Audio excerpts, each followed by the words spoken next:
Chapter 61. Listing Comments. It was supposed to go live tomorrow. First, thank you all for your continuous support. No matter what happens when it goes live, I will post an initial update of 10,000 words. Please subscribe at launch. For subsequent updates, I guarantee a minimum of 4,000 words per day, aiming for about 6,000. Writing a somewhat coherent Game of Thrones fanfic takes thought. I need to research, compare sources, and plan the plot. My typing speed is only average, so this is probably the most I can manage. I plan to post updates around noon. At this pace, the story will most likely exceed 1,000,000 words. Results so far. The book failed to advance in the second round of recommendations, receiving about 3,000 favorites and 600 follow reads when it first went live. You could call that a flop. Part of the problem was the riddling synopsis and some common rookie mistakes. On top of that, Game of Thrones plus Dynasty Warriors is niche plus niche, even more niche, so combining the two makes it hard to attract a wide audience. I even asked the platform's little blue whale whether Game of Thrones plus Dynasty Warriors would be a good theme, and it lied to me. It said it was innovative and would be appealing. That said, I'm still very satisfied overall. Thank you to everyone who's followed the story, voted, recommended, rewarded, reported bugs, and offered suggestions. Thank you very, very much. Current System Panel Settings Summary. Host name Arthur Snow. General Skills. Naked Body Assault. Naked Body. After use, on the following day, only one basic card can be used. All abilities are enhanced while unclothed. Strength is doubled. Attack speed is doubled when dual-wielding identical weapons. When throwing a weapon, power and accuracy are greatly increased, but throwing consumes a large amount of stamina. Cards. The host can use unlocked cards twice per day. There are 3 types of cards: basic cards, equipment cards, and stratagem cards. Basic cards: Kill, Dodge, Wine, Peach. Equipment cards: Unlocked, Cold Ice Sword, Chingang Sword, Yin Yang Twin Swords, Wu 6 Swords, Shadow, Chilo, Vine Armor. Equipment cards: Locked. Unlock condition: acquire or forge equipment similar to the equipment card to unlock the corresponding card. Self-forging the equipment and mastering its forging techniques makes unlocking easier. Note: using an equipment card does not directly grant the corresponding physical item. A carrier piece of equipment is required. If the compatibility between the carrier and the equipment card is too low, the card will fail to add its effects and may even damage the carrier equipment. Stratagem cards unlocked. Oath of the Peach Garden. Take something from nothing. Invulnerable. Remove the bridge after crossing. Take advantage of opportunity. Know yourself and know your enemy. Stratagem cards locked. Unlock condition. Visit special locations and scenes to unlock the corresponding stratagem cards. Note: using a stratagem card consumes large amounts of magic power, mental power, and stamina. Use within your limits. Overuse can cause irreversible damage. Finally, I'm asking for initial subscriptions. Thank you, everyone. There was an issue with going live, so the launch has been delayed by 3 days. It will go live next Monday. Rookie author problems +1. Arthur had imagined many ways an encounter with the Faceless Men might go, but he never expected this. Defenseless and unarmed, his limbs sluggish from wine, his fate gripped by the back of his neck. His attendant wasn't at his side. Arthur had sent him away himself. He had even handed Robb the Cold Ice Sword, hoping to keep himself from getting carried away. Heroes, it seemed, were helpless against the charm of beauties. Difficult, too difficult. Only by living it did Arthur understand the truth of the saying. "Are you here to kill me?" His face went pale as skilled hands massaged his neck. There was nothing soothing in the touch, and he didn't dare move. "May I ask one question before I die?" he forced out. "Adult, please ask," came Finney's voice, edged with a teasing lilt. That odd address, adult, grated like sand in Arthur's ears. He remembered the fatherly words he'd once given Finney when they first met. "Why did you go to the Sea King first, Faceless Men? Why not come to me? You didn't even call me adult." Now those words returned like a boomerang. He used his last ounce of strength for the life or death question. "Can you say my name?" The Faceless Men followed a grim logic in killing. One rule was simple: the more famous or powerful the victim, the greater the cost. Another was subtler. The Faceless Men did not kill people they knew, or more precisely, people whose names they knew. Finney's voice came from above him, flat and unyielding. For the first time, Arthur wanted to hear his name said so badly it burned. All men must die. The hand on his neck loosened. Arthur Snow, your time to die has not come. Hearing those words, all his strength drained out of him. He slumped, limp, and slid into the wooden tub. I didn't expect someone from Westeros to know so much about the Faceless Men, Black Pearl said, leaning her whole weight against the tub's rim as she watched Arthur bobbing in the water with keen interest. Blacksmith, now you know why the daughter of the dusk and I are friends, don't you? Because all men must serve. The words snapped something into place in Arthur's memory. He recalled the priest of the House of Black and White telling Arya in the tales, if you wanted a courtesan, they would send you to Black Pearl or the daughter of the dusk. Why hadn't he made the connection earlier? Immersed in the tub, shame and regret flooded him.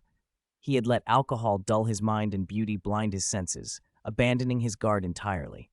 After a long half-minute under the water, he gathered himself, pushed his head above the surface, and asked, if you're not here to kill me, what do you want from me? Plop.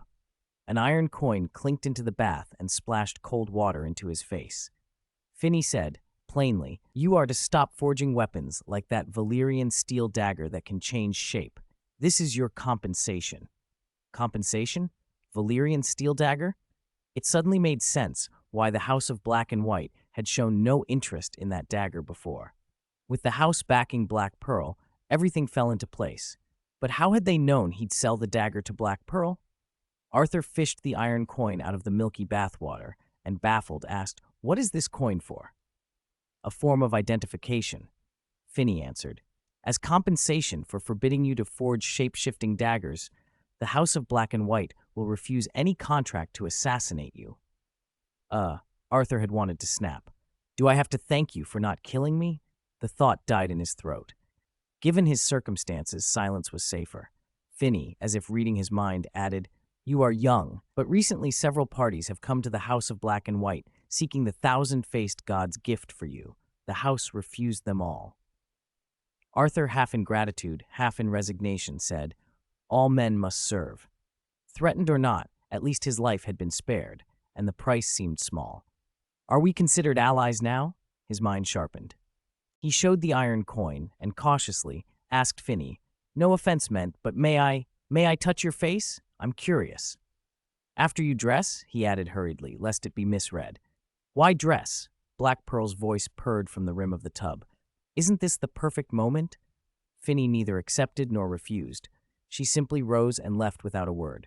Black Pearl, ever playful, watched Arthur refuse her offer to dress him, then departed with a flirtatious wink and a look of mock regret. When Arthur pulled himself together and dressed, he found Finney and Black Pearl sitting at the table, nibbling fruit. He took some oranges, peeled and ate them. The sweet, sour juice cleared his head a little.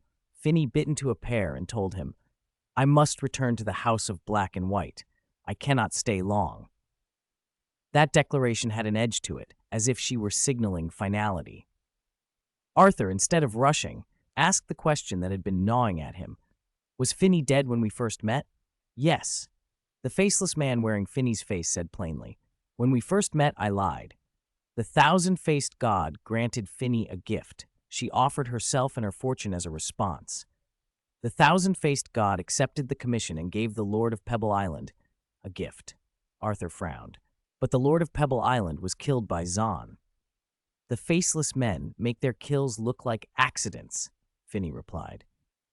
Do you remember what I said to you then? Adult, I only want heads.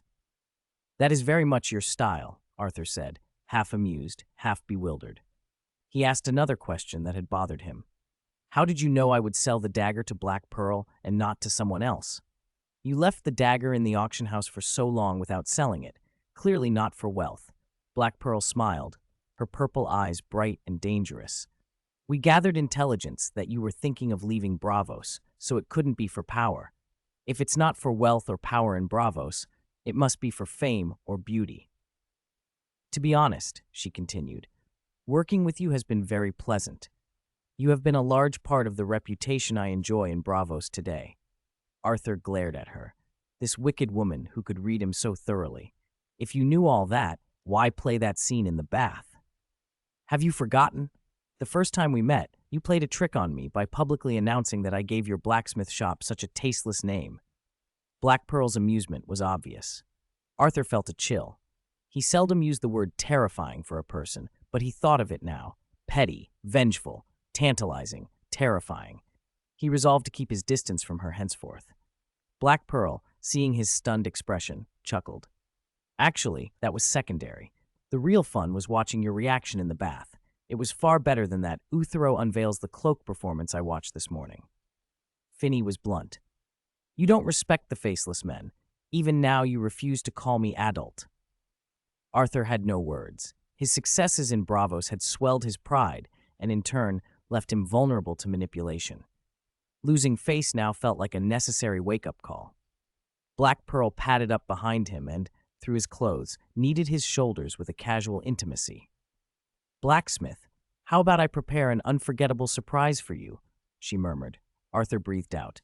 The lesson you gave me, I will carve it into my heart and never forget.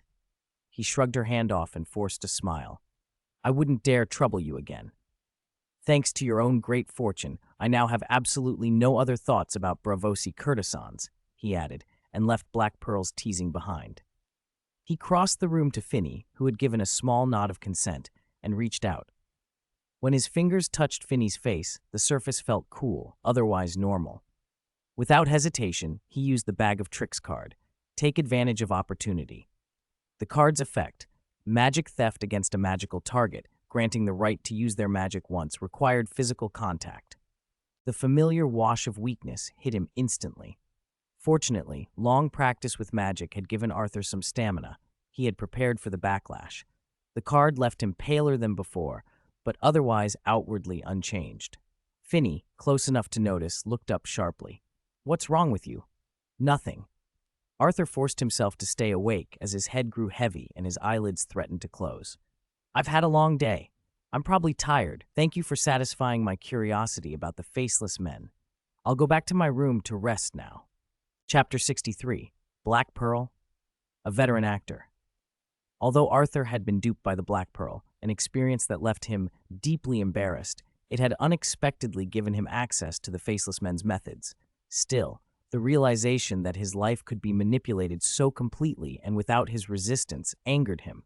If the Black Pearl or the faceless men had truly wanted him dead, they could have arranged a plausible accident long ago. After thinking it over the next day, Arthur blamed himself. He had grown a little proud and careless from his recent successes, let his guard down, and been overcome by wine and women. He also admitted his lack of life experience had left him vulnerable to the Black Pearl's schemes. So over the next few days, he resolved to take some deliberate losses, to indulge, to learn, and to fall intentionally into the kinds of traps he had been blind to. He sampled the delicacies and wines of the Sea King's palace and watched the performers without restraint. He took in the Mermaid Queen's dazzling dances, the female poet's haunting songs, Moonshadow's ghostly sword dance, and the nightingale's mournful music played on a bone flute. He fell into every trap he could find, and made sure he fell hard enough to learn from it. As for the Black Pearl, Arthur kept his distance. If he could not provoke her, he would at least avoid entanglement. But his coolness only made her more vigorous. During the last days of the masquerade, the Black Pearl stopped her usual social rounds and spent her time sitting by him, trying every trick she had. Arthur, stricter now with himself, couldn't be fooled a second time. When she came on to him, he had no desire. He often rolled his eyes to show his disdain. Still, he could not help but admire the woman's skill. Even on their final night, when she removed her mask and stood before him with that practiced expression, his respect was grudging. Tonight is the last night of the agreement, she said without affecting expression. The mask gone, her face was immaculate, her purple eyes carrying a blade of resentment. Blacksmith, do you truly not want anything to happen between us? Arthur was practicing in the courtyard, wielding the Valyrian steel sword Jonlu, its cold ice sword property humming faintly. He felt the complexity in her eyes and paused, a small chill running through him. As he watched, he judged her. A courtesan owned over 4 generations, even this farewell was flawless. Her eyes, the tilt of her voice, nothing about it betrayed artifice. "Lady," he said, picking up a towel to wipe his brow, "thank you for keeping me company these 10 days. Your services have more than covered what little coin I could offer. How could I ask for more?" He feigned regret. "It's a pity, of course. If I hadn't promised the Black and White Temple not to forge weapons that can change form, perhaps I would have extended our time. Forever, perhaps." For the first time, a flare of anger crossed her features. "Arthur Snow, I will remember you," she snapped, and then, without looking back, left. Arthur watched her go and clicked his tongue. Her performance, even by the standards of his previous life, would have won an award. When she had gone, he called Weiss and told him to send Zahn, Victa, and the others to the conference room. He had an announcement. After a quarter-hour spent gathering the items he'd collected during the 10 days, Arthur left the Sea King's palace under escort and returned to the mansion. The conference room was full. The men looked every bit the worse for a week of revelry. Laughter and hangovers hung in the air. "How was the Black Pearl's technique?" Pete asked with a roguish grin. "An unforgettable experience, ha-ha." The others laughed, all glances loaded with meaning. Arthur forced a faint smile, raised his eyebrows in a look that the guilty understood, then cleared his throat and changed the subject. "Look at you all," he said more seriously. "I was away for 10 days, and you've turned into this. How do you expect me to entrust important matters to you? From today on, no more women," Arthur continued. "I'll set the example. None of you are to be seen in brothels anymore." They exchanged looks and, almost in unison, turned them toward Weiss. Weiss scratched his head, spread his hands, and wore an expression of innocent confusion that said, "I didn't do anything wrong." "All right," Arthur cut in. "I called you here for serious business." He set the items he'd brought from the Sea King's palace on the table. "Two matters. First, the Sea King intends to arrest and try a group of competing insurance merchants who've been colluding with pirates and trafficking slaves." "On what charge?" Zahn's face grew grave. He was the most concerned with the insurance business. "Collusion with pirates, slave trading," Arthur answered. "Braavos just finished celebrating," Victa said. "If those merchants are tried on those charges, they won't have much chance. Braavos despises anything connected to slave owners." "If they all die, it won't be good for us," Zahn muttered, shaking his head. "It won't be good for the captains either." Arthur produced the contract he'd signed with the Sea King's lending official. "Which brings me to the second matter. I borrowed 100,000 gold dragons from the Sea King. 5 years, 15% annual interest. He's let me draw on the sum freely during that time. The Iron Bank does not tolerate arrears," the official said with full confidence. "You borrowed 100,000 gold dragons from the Sea King?" Zahn blinked. "Does he know about our ship salvaging in the Three Sisters?" "He does know," Arthur said. "But what we did was moderate compared to these other merchants. They hired pirates to plunder and traffic people. They crossed every line. The Sea King also understands Shable Caffey's greed. If Caffey monopolizes the insurance route from White Harbor to Braavos, the captains will be utterly exploited." Victa's voice tightened with feeling. "His Majesty wants to break up our dependence on Shable Caffey. The islands along the Braavos-White Harbor route are under our control now. If Caffey controls information and we remain his partners, no other insurers can challenge us. Captains who want to sail that route will have to cooperate with him." Victa and Caffey were both Braavosi who had clawed their way up from the bottom. Victa had once thought losing an eye might soften Caffey. Instead, he'd become worse, more extreme. "He's too greedy," Pete said flatly from his ledger reputation. "He won't even give us a sliver of profit and keeps raising prices, squeezing the captains dry. If he continues, captains will avoid White Harbor, and that's bad for us. Keep an eye on the captains, the Sea King's officials, and Shable Caffey for the next," Arthur ordered. "This is a rare opening. Push others out before I leave so that we secure the insurance share on the Braavos-White Harbor route." He looked at each of them in turn. "Also, everyone must submit a plan for how to use the 100,000 gold dragons. I'll budget and evaluate them. If your plan is good, I'll adopt it and provide the funds to carry it out." Chapter 64. I invested in this project. After some discussion, Arthur divided the information-gathering tasks Arthur had assigned among Victa, Vikui, and Zahn. Victa knew many Bravosi captains well. He had helped several of them in the past, so he would inquire about the captains and their needs. Vikui, who had long supplied timber to arms factories and shipyards and often dealt with the Sea King's palace officials, would handle inquiries about those officials. Zahn took care of market intelligence. He would ask around Sable Caffey's reaction and send Dumpling Ear and others to gather rumors and gossip. Plans like this wouldn't pay off overnight, and no one was in a hurry. Once they dispersed, Arthur returned to his familiar room and lay on the velvet bed, enjoying an unexpected sense of peace. It was true what they said. No golden or silver nest could compare to one's own warm little bed. He didn't use take something from nothing to practice magic. Instead, he let his body recover from the past few hectic days. At breakfast the next morning, Vikui was the first to arrive. "The Bravo City Watch has an order from the Sea King," he reported. "A number of insurance merchants have already been arrested on charges of colluding with pirates and slave traders. They're to be publicly tried at the Hall of Truth in a week. Customs is also enforcing strict inspections on departing ships," Vikui continued. "They've mobilized even the Sea King's Purple Fleet. Every vessel that sets sail is searched thoroughly. No fish slipping through the net." Arthur couldn't help but admire the efficiency. The Sea King and the city's officials were acting decisively. "It seems cracking down on slave owners and anyone connected to them has become a consensus in Bravos," he said. "Bravos welcomes everyone, except slave owners," Vikui said with a smile. "It's in our bones, like your family motto, 'Winter is coming.'" Arthur corrected the thought inwardly. "Winter is coming" belonged to the Starks, and smirked at the imagined motto of the other family. Then he asked, "How is the plan for using the 100,000 gold dragons coming along?" "We have a preliminary idea, but it's not fully formed yet," Vikui answered. "When we trade by sea, we usually send a large lot of one or two goods to another port.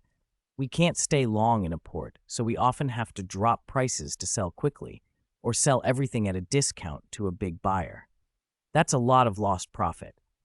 "That's interesting," Arthur said, encouraging him to continue. "I'm thinking we could rent or establish warehouses in the ports we frequent.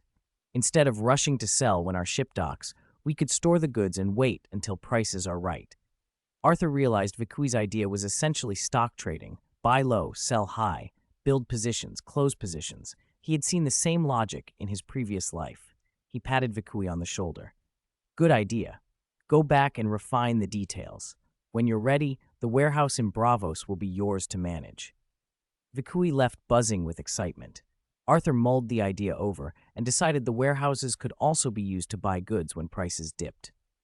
He smiled to himself. He'd invested in a promising project. By afternoon, Zahn came in.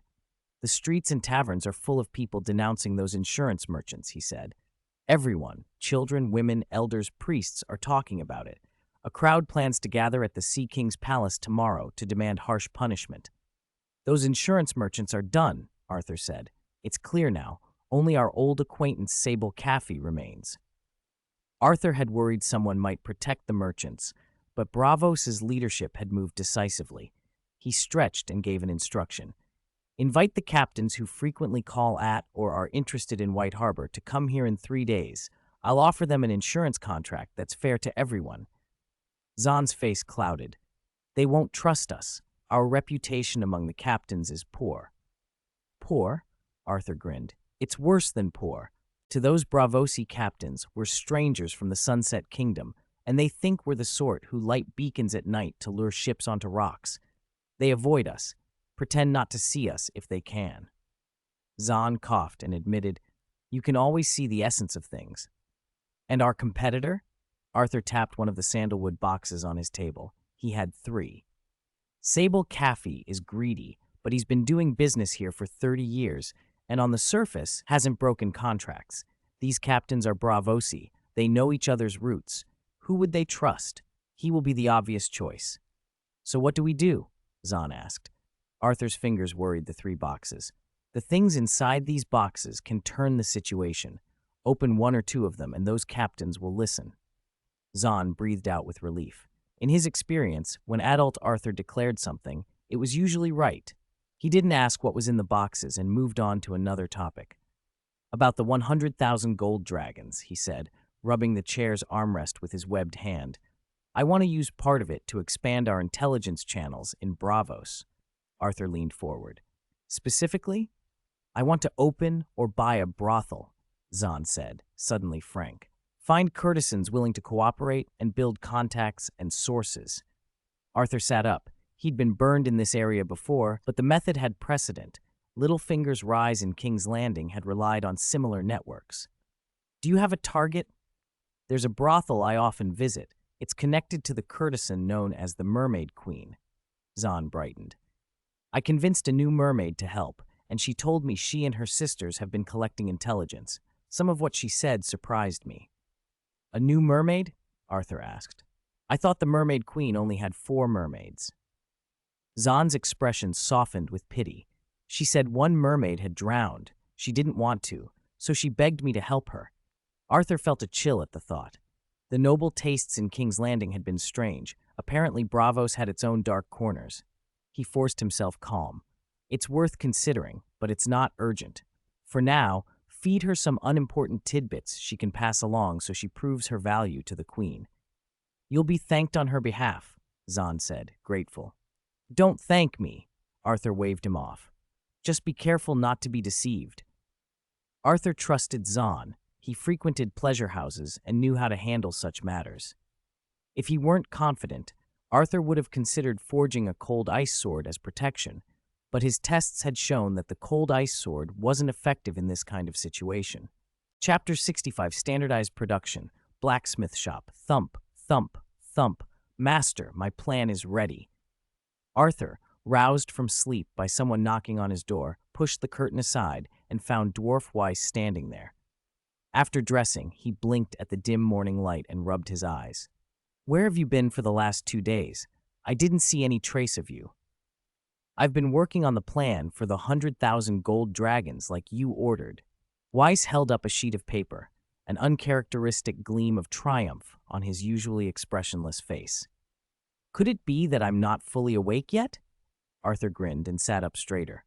With Weiss's help, he dressed and washed, then browsed the document while the servant prepared breakfast. His surprise grew as he read. That's excellent, Weiss. Give a scholar 3 days, and they'll look at you differently, Arthur said. You put together all this? Weiss explained. The plan extended the ranking system Arthur had established for the Tau and the Black Mamba Swordsmen into a formal guild, the Black Mamba Swordsman Guild. It proposed skill assessments with fees, a registry of swordsmen, instruction in sword techniques funded by tuition commissions, task assignments that brought in commissions, and organized tournaments to raise the guild's influence and reputation. I talked it over with Zahn and Pete, Weiss admitted, scratching his head and looking a little sheepish. Most of it was their ideas. Being willing to accept good ideas from others is a skill too, Arthur said, clapping Weiss on the shoulder. In short, listen to advice and you'll do well. Weiss's talent for absolute, unquestioning execution was formidable, and in the next 2 days, Carl Bay, Victa, and Pete each brought their own proposals. Carl Bay's plan was the one that hooked Arthur the most. I've already told you my idea, Carl said as he followed Arthur through the new blacksmith shop. We should set up a dedicated blacksmith quarter. It'll save a lot of trouble. He ticked off the advantages as they walked. No more neighbor complaints about hammering, flexible forging schedules, easier exchange of techniques among smiths, simpler raw material logistics, and a stronger draw for customers who can see several smiths and products in one place. Arthur hadn't been in the shop for a while. He'd only given Carl a rough direction to develop standardized production and left Carl to run the place. Now he watched smiths and apprentices at work, then followed Carl into a quieter courtyard that sat off the main forge.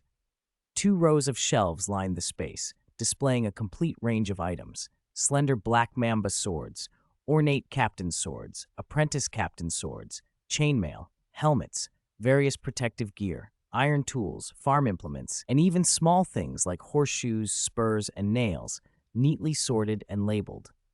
These are the display samples, Carl said. Blacksmiths forge standardized items to match these samples. Customers can see and judge the products directly, which makes buying simpler. 3 experienced masters stood nearby, inspecting finished pieces. The products are finally checked by these masters for quality before they're stored or delivered, Carl added. Arthur nodded to the inspectors, then stopped short. On one shelf lay a familiar piece of metalwork. Is that the caliper I mentioned? You already made one? Carl beamed.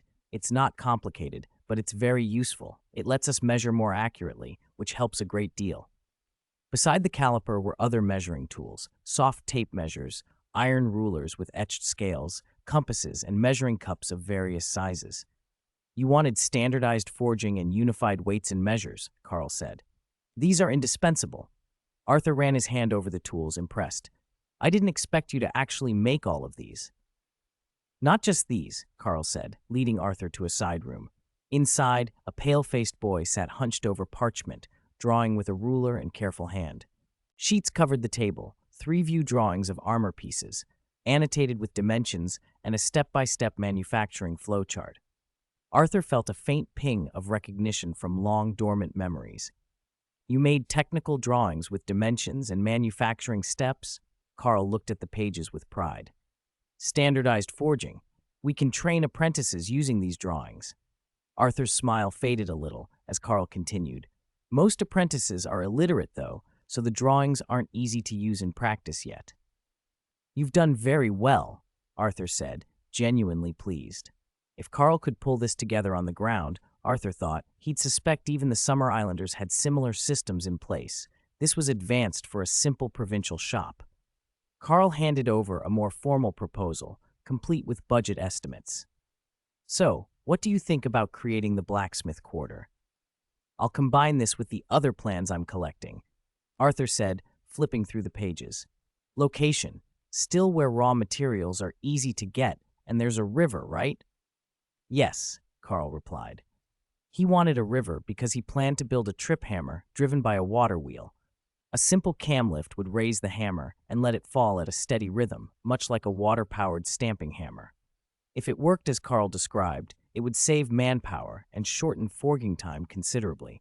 That evening, Arthur summarized the ideas.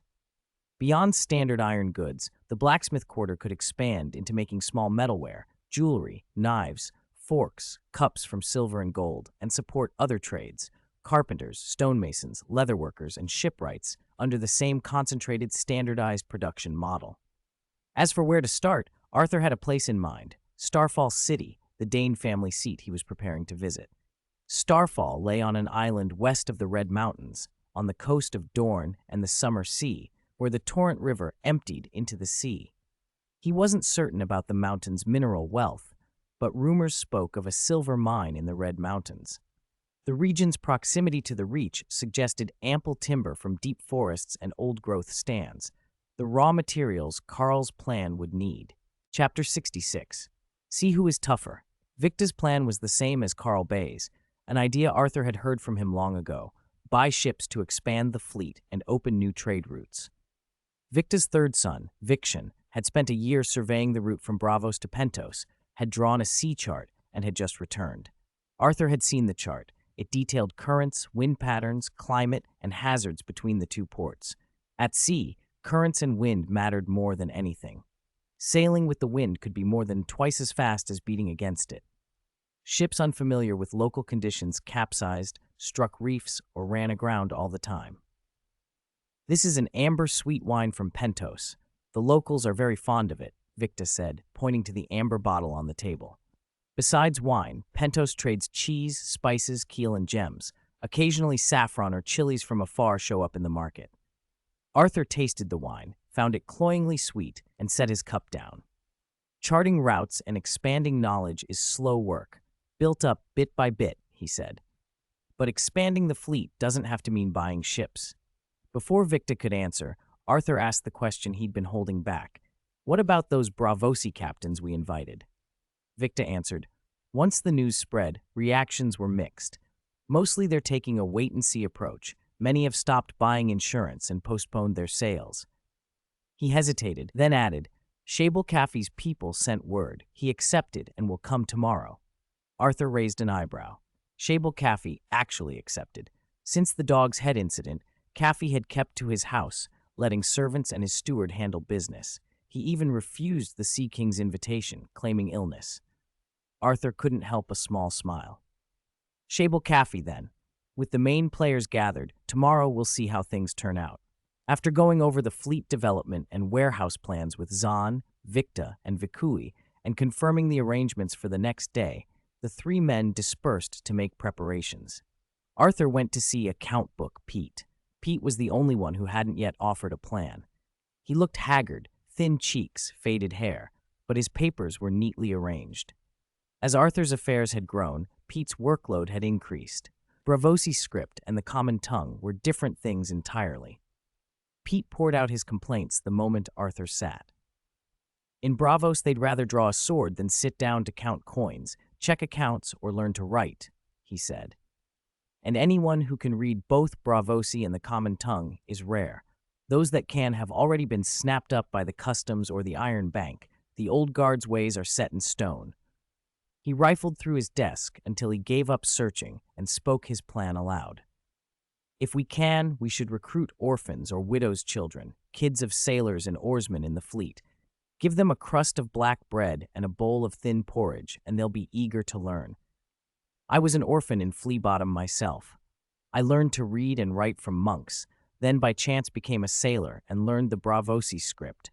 Orphans will seize any chance to change their lot. They'll study until they drop. That's how you build a steady cadre of literate, loyal people. Arthur liked the suggestion and approved it on the spot. After reviewing everyone's proposals, he felt a quiet pride in the men under him. He sorted the plans by priority. The top items were Vikui's warehousing system and Weiss's Swordsman's Guild, both things that could be started in Bravos. Next came Pete's proposal to recruit and train talent. Carl Bay's idea to create a blacksmith district would have to wait until Starfall City. Zahn's intelligence network and Victa's ship purchases, both expensive and manpower-intensive with delayed returns, were set aside for now. Arthur knew he couldn't spread his resources too thin. He decided how to allocate the 100,000 gold dragon loan, 50,000 to Victa and Vikui to rent and establish warehouses in Bravos and White Harbor, 35,000 to Zahn and Weiss to build the framework of the Swordsman's Guild, 5,000 to Carl Bay and Pete to recruit and hire skilled hands to prepare for the guild, the warehouses, and later projects in Starfall City, and 15,000 as working capital for unexpected needs. Satisfied with the plan, Arthur signed the documents with a formal stroke. He sealed one letter with his mermaid pendant as a stamp before finishing the last of his correspondence. By then, the sky outside had gone completely dark. Arthur stood, stretched, and glanced at the 3 sandalwood boxes on the table. He muttered to himself, "Whether those captains fall in line tomorrow depends on you." Shable Caffey's mansion. "Master, are you really going to that Arthur's house tomorrow?" the servant stammered, voice trembling. The faceless men, refused to take the contract to kill him. "That's my house," Shable Caffey said through a hoarse laugh. "I only rented it to him." He spat a curse. "As for the faceless men, why won't they kill a bastard from the Sunset Kingdom? They say all men must die, but what's this? Did that priest tell you that kid's some sort of god, not a mortal?" The servant recoiled, suddenly fearful and babbling a prayer-like refrain. "All men must serve. All men must serve." Serve your head," Shable roared. He grew angrier at the servant's trembling. "If you'd read any histories, you'd know the first faceless man was a slave in the Valyrian mines. They served the Valyrian slave masters." He lashed out with his foot, kicking the man hard. The servant curled inward, hands on his head, not daring to move as Shable vented. After 2 more kicks and a rasping breath, Shable's voice sank into a snarling plan. "All my money. Every contract. Every connection and resource you can gather." The servant, wincing, managed a confused, "Master? What are you planning?" "Outside, the Sea King crushed my so-called colleagues," Shable muttered. His single eye blazed with a gambler's fanaticism. "This is a once-in-a-lifetime chance. Tomorrow, let those captains see who has the harder hand, me or that bastard." He kicked the man again. Only then did the servant bolt, like a dog driven away. Shable paced his room, muttering to himself, bargaining with the night. "I've been trading in Bravos for 30 years. How could I lose to him, a bastard from the Sunset Kingdom? He spat on the floor. No, I won't lose. Yes, I definitely won't lose. Definitely. Chapter 67. Fear is more hurtful than a sword. For today's meeting, Arthur had the servants ready a spacious hall. It had once been a mess hall, big enough to seat all the captains. The decor was plain. 2 captains' swords hung on the walls, and servants had draped a few borrowed tapestries and brocades for decoration. Victa helped Arthur push open the door and said, "Some captains I know well arrived early, so I had the servants bring them some food." After greeting the captains who were already seated and noting their faces and names, Arthur ordered himself a breakfast. When things happen, don't panic. Eat first. A bowl of steaming oyster chowder and a few soft white rolls were placed before him. He did not ask for wine. As he ate, more men filed into the hall. Zahn, Vikui, a dozen or more captains, and Weiss, who entered carrying 3 sandalwood boxes. When a familiar round figure took a seat, Arthur set down his knife and fork and let out a burp. Shable Caffey looked thinner and more worn than the last time Arthur had seen him, but he was covered in gold and silver, showing off his wealth. He no longer needed help to walk. "Sir, everyone's here," Zahn said at Arthur's side. After Zahn called for silence and Arthur exchanged a few pleasantries and introductions, he went straight to the point. "You have all sailed the narrow sea for years," he began. "You know what an insurance contract is for, don't you?" "A guarantee," one bearded captain said. "If our ship founders in a storm or gets taken by pirates, we buy insurance so our wives and children won't be left destitute, so someone can ransom us back." Arthur nodded. "That was the idea, but you all know that guarantee has been ruined. The problem is that insurance merchants and captains don't share the same interests. They're not on the same ship. An insurance merchant who signs a policy with a captain who returns safe and sound is happy, but if a ship is lost in a storm, the insurance merchant smiles in private, for he doesn't have to pay out to widows and orphans." As soon as Arthur finished, Shable Caffey stood up and shouted hoarsely, "That's a lie! Not every insurance merchant is like that." He turned to the captains.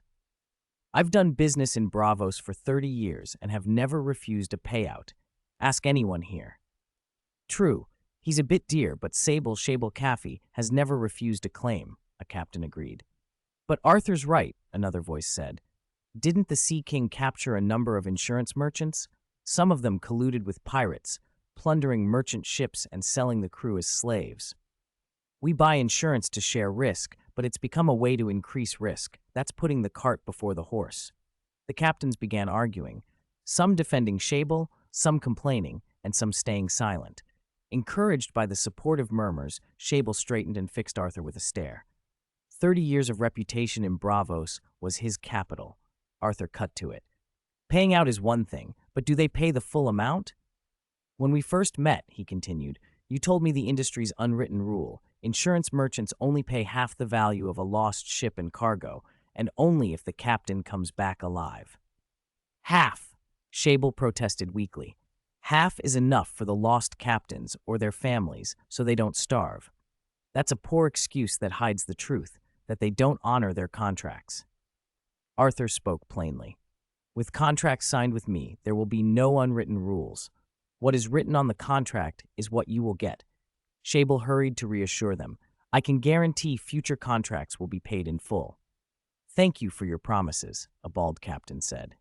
"What we worry about is the feud between you two. It creates needless risk for our voyages. We can't afford to buy expensive policies from both of you." Arthur didn't answer. He had Weiss open the first sandalwood box. Inside lay a clean, white skull. Reactions around the hall varied. Shable's was the strongest. He covered his mouth and began to retch, his one eye wide with pure, unmistakable fear, bad memories surfacing. "Do not panic," Arthur said, pointing to the skull. "This is the head of the Lord of Pebble Island." He let the name sink in. He was the one who provided supplies and a base for the pirates hired by some insurance merchants. "I believe you've heard of his crimes." A captain in the front row spat at the skull. "I heard he locked Giselle and Cantona in a cage with crows, gave them no food or water, starved them to death, and fed their bodies to the birds." One man turned pale. "I heard Giselle was so hungry she had to eat Cantona's corpse." "No, I heard," another began, but Arthur cut them off. He is dead, and those pirates have been wiped out. That's what we've proven in Westeros. I paid for it, Shable cried suddenly, struggling to control his retching. I gave you 40,000 gold dragons and told you to do it. Arthur inclined his head. Yes, you told me to do it. I fulfilled the contract and wiped out the pirates. The contract is complete. Now I have influence over the islands along the route from White Harbor to Braavos. If you sign an insurance contract with me, I guarantee the signal fires along the route will no longer guide you onto reefs, but to ports where you can stop. The lords of those islands will guarantee the safety of your ships and cargo. He let his eyes flick to the one-eyed man at his side.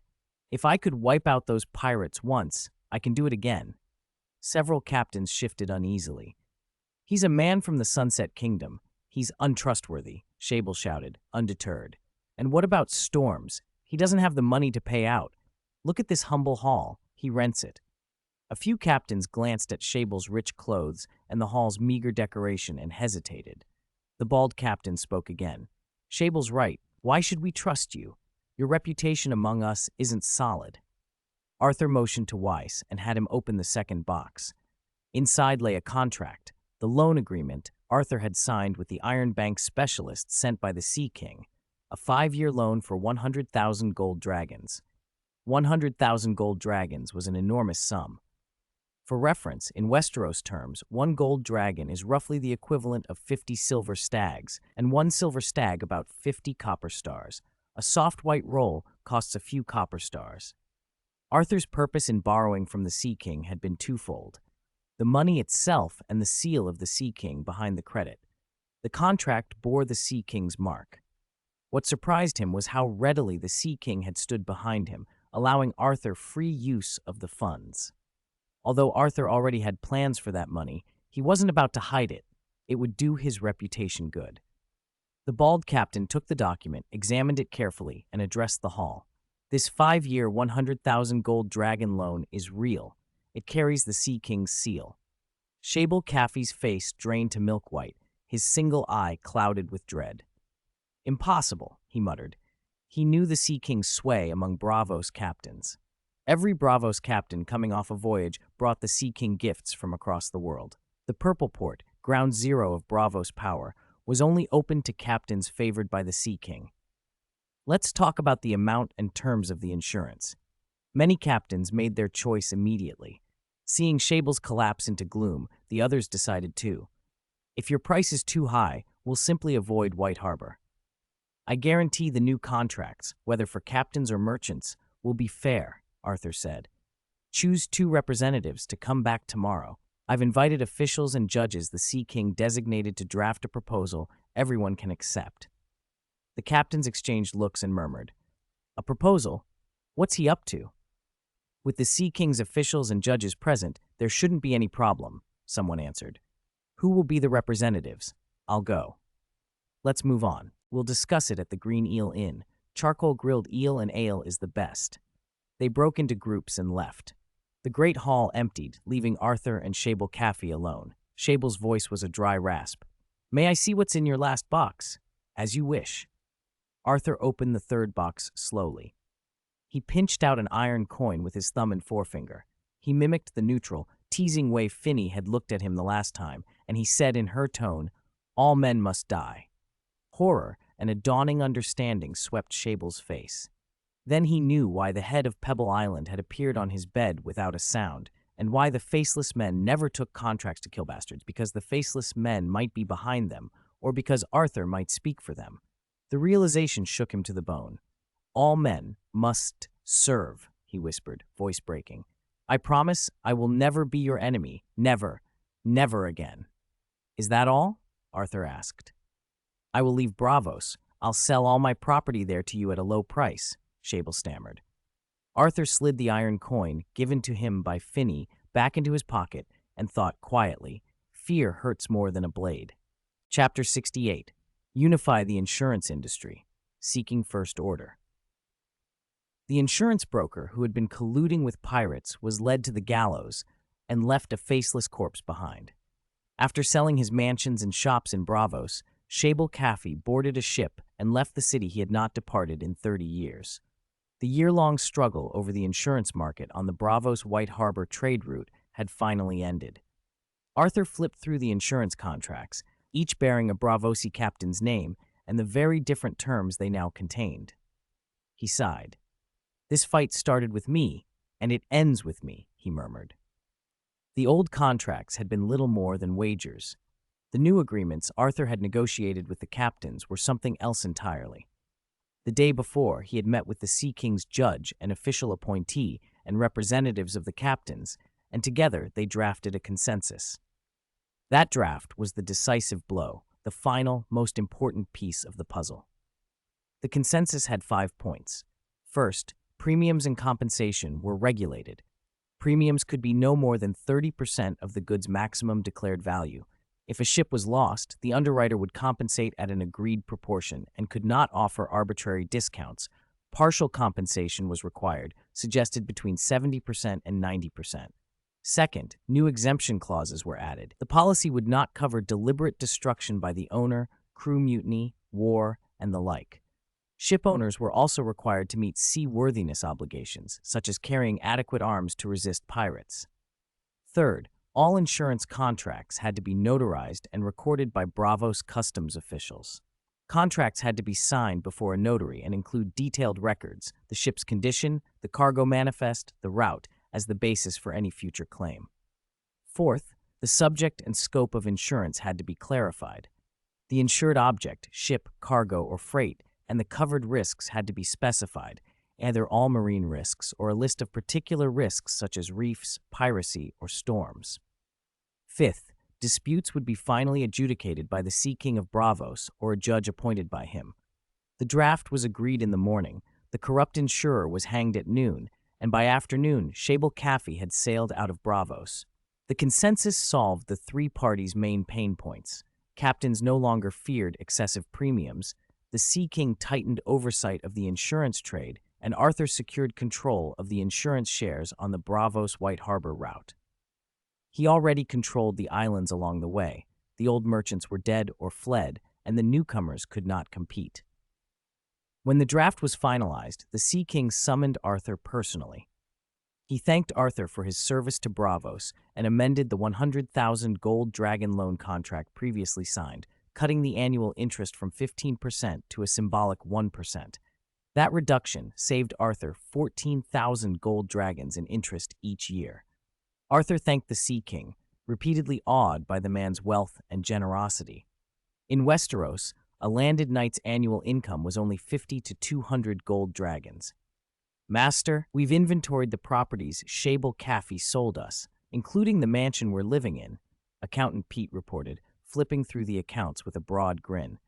"There are 3 mansions, 2 shops, and a brothel, plus furniture, silks, and goods still stored in them that haven't been processed." At the end of the ledger, Pete burst out laughing. "Ha! The value of the goods alone covers what we paid for the properties." The others in the house could hardly hide their joy. The air itself seemed to brighten. Over the next few days, Arthur toured the mansions and shops to put each to use. He handed the brothel to Zahn, who had long wanted to set up an intelligence network. Zahn frequented the place and had even seduced a mermaid there once. The transition was natural. The 2 shops were attached to a large mansion between the old clothes market dock and the main canal, convenient for loading and unloading and for retail. Zahn had previously handled and sold goods there. Arthur gave that mansion to Vikui and asked him to establish their Braavos warehouse in that location. "I've already spoken with many captains. They like the idea," Vikui said. "Several are willing to consign goods to me and split proceeds after sale." "Good," Arthur said. "When your father signs insurance contracts with them, he can mention consigning goods to our warehouse. That will reduce a portion of their premiums. That reduced portion can be covered by profits from the warehouse," he added. "Work out the details with Pete." Vikui's eyes lit up. "Yes, master. Still, priorities are building the warehouses, either here in Braavos or in White Harbor. All this is just talk without them." The last mansion had been Shable Caffey's luxurious residence, close to the moon pool where swordsmen and assassins held duels. Arthur decided to turn it into a swordsman's guild. After the inspection, he had to admit that the one-eyed, fat man had been a true benefactor. With the assets they had acquired from Shable Caffey, the 100,000 gold dragon plan they had discussed could finally be launched on a large scale. Arthur found himself oddly missing the rotund man. Once the assets were sorted, Arthur returned to his role as the guild's organizer, stationed at Shable Caffey's mansion to help Weiss set up the Swordsman's Guild. He worried about staffing, but Victa said his fourth son, Victu, had come of age and could help manage affairs. As Arthur observed Victu taking charge, something felt off. Not that Victu was poor at the job. He was diligent and methodical, much like Accountant Pete. But Arthur couldn't put his finger on why it felt strange. Then it hit him as he reviewed the leadership of Bravos Industries. Zahn Bonell would handle insurance contracts and intelligence gathering, with Victa assisting. Vikui would manage warehouse construction and bulk lumber trade. Vikkel would be in charge of fleet shipping and maritime trade. Viction would handle route exploration and charting. Weiss would run the Swordsman's Guild with Victu as his deputy. Carl Bay would manage the smithy and later travel with Arthur to Starfall City. Accountant Pete would oversee finances and also go to Starfall. Without intentionally planning it, Victa's family had become filled with loyal, capable people, the perfect foundation for a talent development program. Beyond that, Master Arthur, I still have 2 more sons, Vikwu and Vik6, Victa said, puzzled. Do you have other places that need manpower? They're not fully grown yet, but my wife has trained them well. Arthur breathed inwardly with relief. They weren't 7 troublesome sons after all. We will need people. When I go to Starfall City, I'll be building the smithing district, warehouses, and even the peach garden. I'll need trustworthy folk to oversee them, he said carefully. It will be far from Bravos. Would your 2 sons be willing? The peach wine from the Wolfswood Peach Garden had become famous. Its monthly output already struggled to meet the Northman nobles' demand, leaving little to spare for Bravos. Arthur had been thinking of establishing a larger peach garden near Starfall City. Why would they not be willing? It would be our family's honor to serve you, Master, Victa said proudly. Both boys speak the common tongue, can read and write, and have trained with the Black Mamba swordsmen. They are my most presentable sons. Before Arthur could reply, Zahn piped up. If you need people, I can recommend 2 as well. They're from the Sunderland family on Long Sister Island. Proper squires, faithful to the 7. They can tend horses, polish armor and longswords, dress you, draw your bathwater, anything. Victa shot a look at Zahn and thumped his chest. My sons can do all those things, he insisted. The 2 argued at length, faces reddening and throats working with the effort. At last, Arthur had no choice but to accept them all.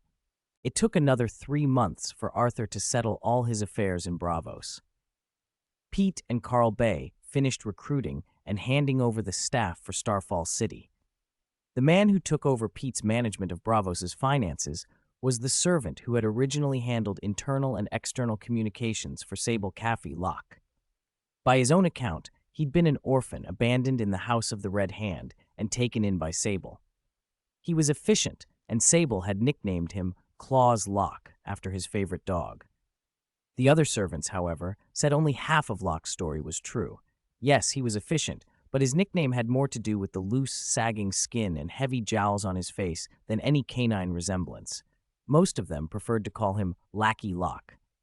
Arthur vetted him, tested his abilities, and decided he was competent.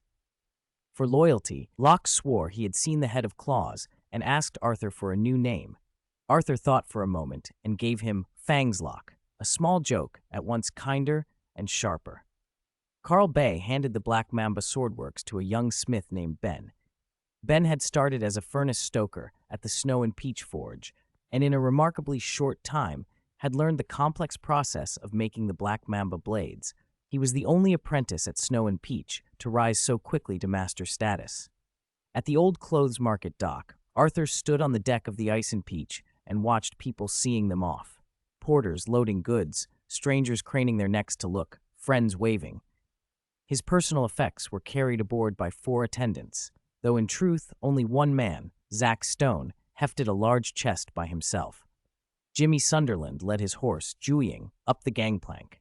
Jimmy doted on the horse. He brushed its coat every day, fed it oats and apples with his own hands, and sometimes slept in the stable just to be near it.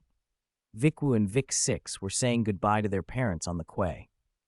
Jimmy, after helping settle Juying, came back with a question and an armful of treats. Arthur had bought several servings of spiced oysters from a vendor ashore, kept one, and handed the rest to Jimmy. "After you two finish, tidy my room and make my bed," Arthur told him. "All right, Lord," Jimmy said, grinning, "but these won't be enough for my gluttonous brother." Every place has its unique food. You can't take it with you. If you're starving, eat bread and blood sausage. That will fill you. There's also corned beef, hard as a rock, but my gluttonous brother loves it. Arthur ate his oysters. The spice and the sea freshness were good together. He tossed the shells into the water and watched them bob away. Zahn, Weiss, and Victa climbed over from the neighboring ships to the Ice and Peach's deck. "Lord, the people and cargo for the Black Mamba ship and the Pioneer have all been accounted for," Zahn reported. The Black Mamba and the Ice and Peach were two large single-masted sailboats, refitted from two of the three pirate ships they had taken.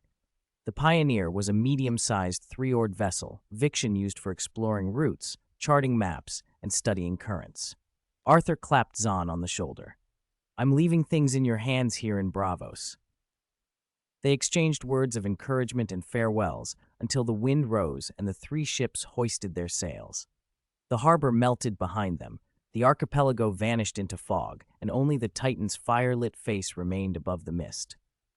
Of all the people he left, Arthur felt least willing to part with Weiss. Weiss had been his attendant for a long time. Over a year together had made them close. Arthur had wanted someone skilled and trusted to stay and run the Sword Guild. He had even hoped to ask Weiss's master, Sirio Forel, to do it and keep Weiss with him. Yet Sirio was now the Sea King's chief swordsman and could not be spared. He watched the ships pass the Titan with a tightness in his chest before turning back to his cabin. Vikwu and Vic Six were inside already, setting up a Savas board. The room had been tidied and the bed made. "My father says sailing is boring," Vikwu announced, placing a piece that looked like heavy cavalry on the board. "So we brought Savas for you." Vic Six brought out the rest of the pieces. "If the wind is good, our next stop is Pentos, 3 to 5 days. If it's against us, it could be double that." Arthur picked up a dragon-shaped piece carved from oak. "I don't know how to play." "You two play. I'll watch," he said, and they started. While they played, they explained the rules. This Savas was a peculiar version, part war game, part beast-fighting chess. 10 types of pieces, each with different abilities. Both sides secretly arranged their formations and terrain, so every match began with unknowns and required a lot of thought. "Have you been to Pentos?" Vikwu asked. "No, of all the free cities, only Bravos," Arthur answered. "We haven't either," Vikwu said, "but father and our older brothers tell us stories and bring back gifts." He showed off a bone flute hanging around his neck. "This is dragon bone," he boasted. "My older brother brought it from Pentos." Vic Six grinned and lifted his own flute. The two boys were a little older than Arthur. Their easy familiarity made him touch the merman pendant at his own throat and sigh. He thought of the things Jon, Robb, Sansa, and Arya had given him when he left Winterfell. Jon's wool cloak with squirrel fur, Robb's silver-inlaid dagger that he'd given to Victa, Sansa's handkerchief, and Arya's cloth, some of which had been ruined by Bravos's damp or simply misplaced. He stayed quiet, and Vikwu, sensing his mood, brightened.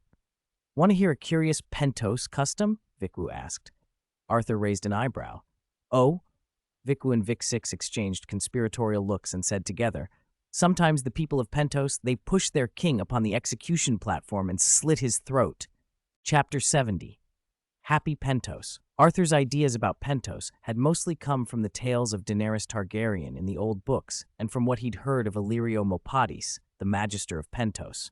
The rest came from Vikwu's blurbs about what the city traded: dragonbone, spices, cheese, jewelry. He knew almost nothing about its customs or culture. When Vikwu finished explaining the rank and role of the Prince of Pentos, Arthur could hardly keep a straight face. The prince, Vikwu said, was mostly ceremonial, presiding at meetings and festival banquets, deflowering the virgins chosen for land and sea rights each New Year's Day. Most important of all, when the Pentoshi believed the gods were angry after a lost war or a failed harvest, they slit the prince's throat and sacrificed him to appease those gods. Put politely, he was a ritual hero who balanced the books. Put bluntly, he was a sacrificial pig. On any day the Pentoshi were displeased, they might kill the prince to satisfy the crowd. Maybe we'll see a sacrifice, Vikwu said. Vikshan said there were signs of a bad harvest when he came back. That's why our ship's hold is full of grain. If that's true, Arthur replied with a faintly eager smile, then we must pray for favorable winds so we don't miss the show. When anticipation stirs, time stretches. Luckily, the winds favored them, and on the morning of the fourth day, all 3 ships sailed into Pentos's harbor. Arthur had not been bored on the voyage. Each morning after breakfast, he taught the 4 attendants swordplay. Jimmy Sunderland learned fastest and swung his blade best. Vikwu and 6 did acceptably. Zack was the worst, his sword work awkward and unformed. Arthur figured weapons like warhammers or long-handled axes would suit him better.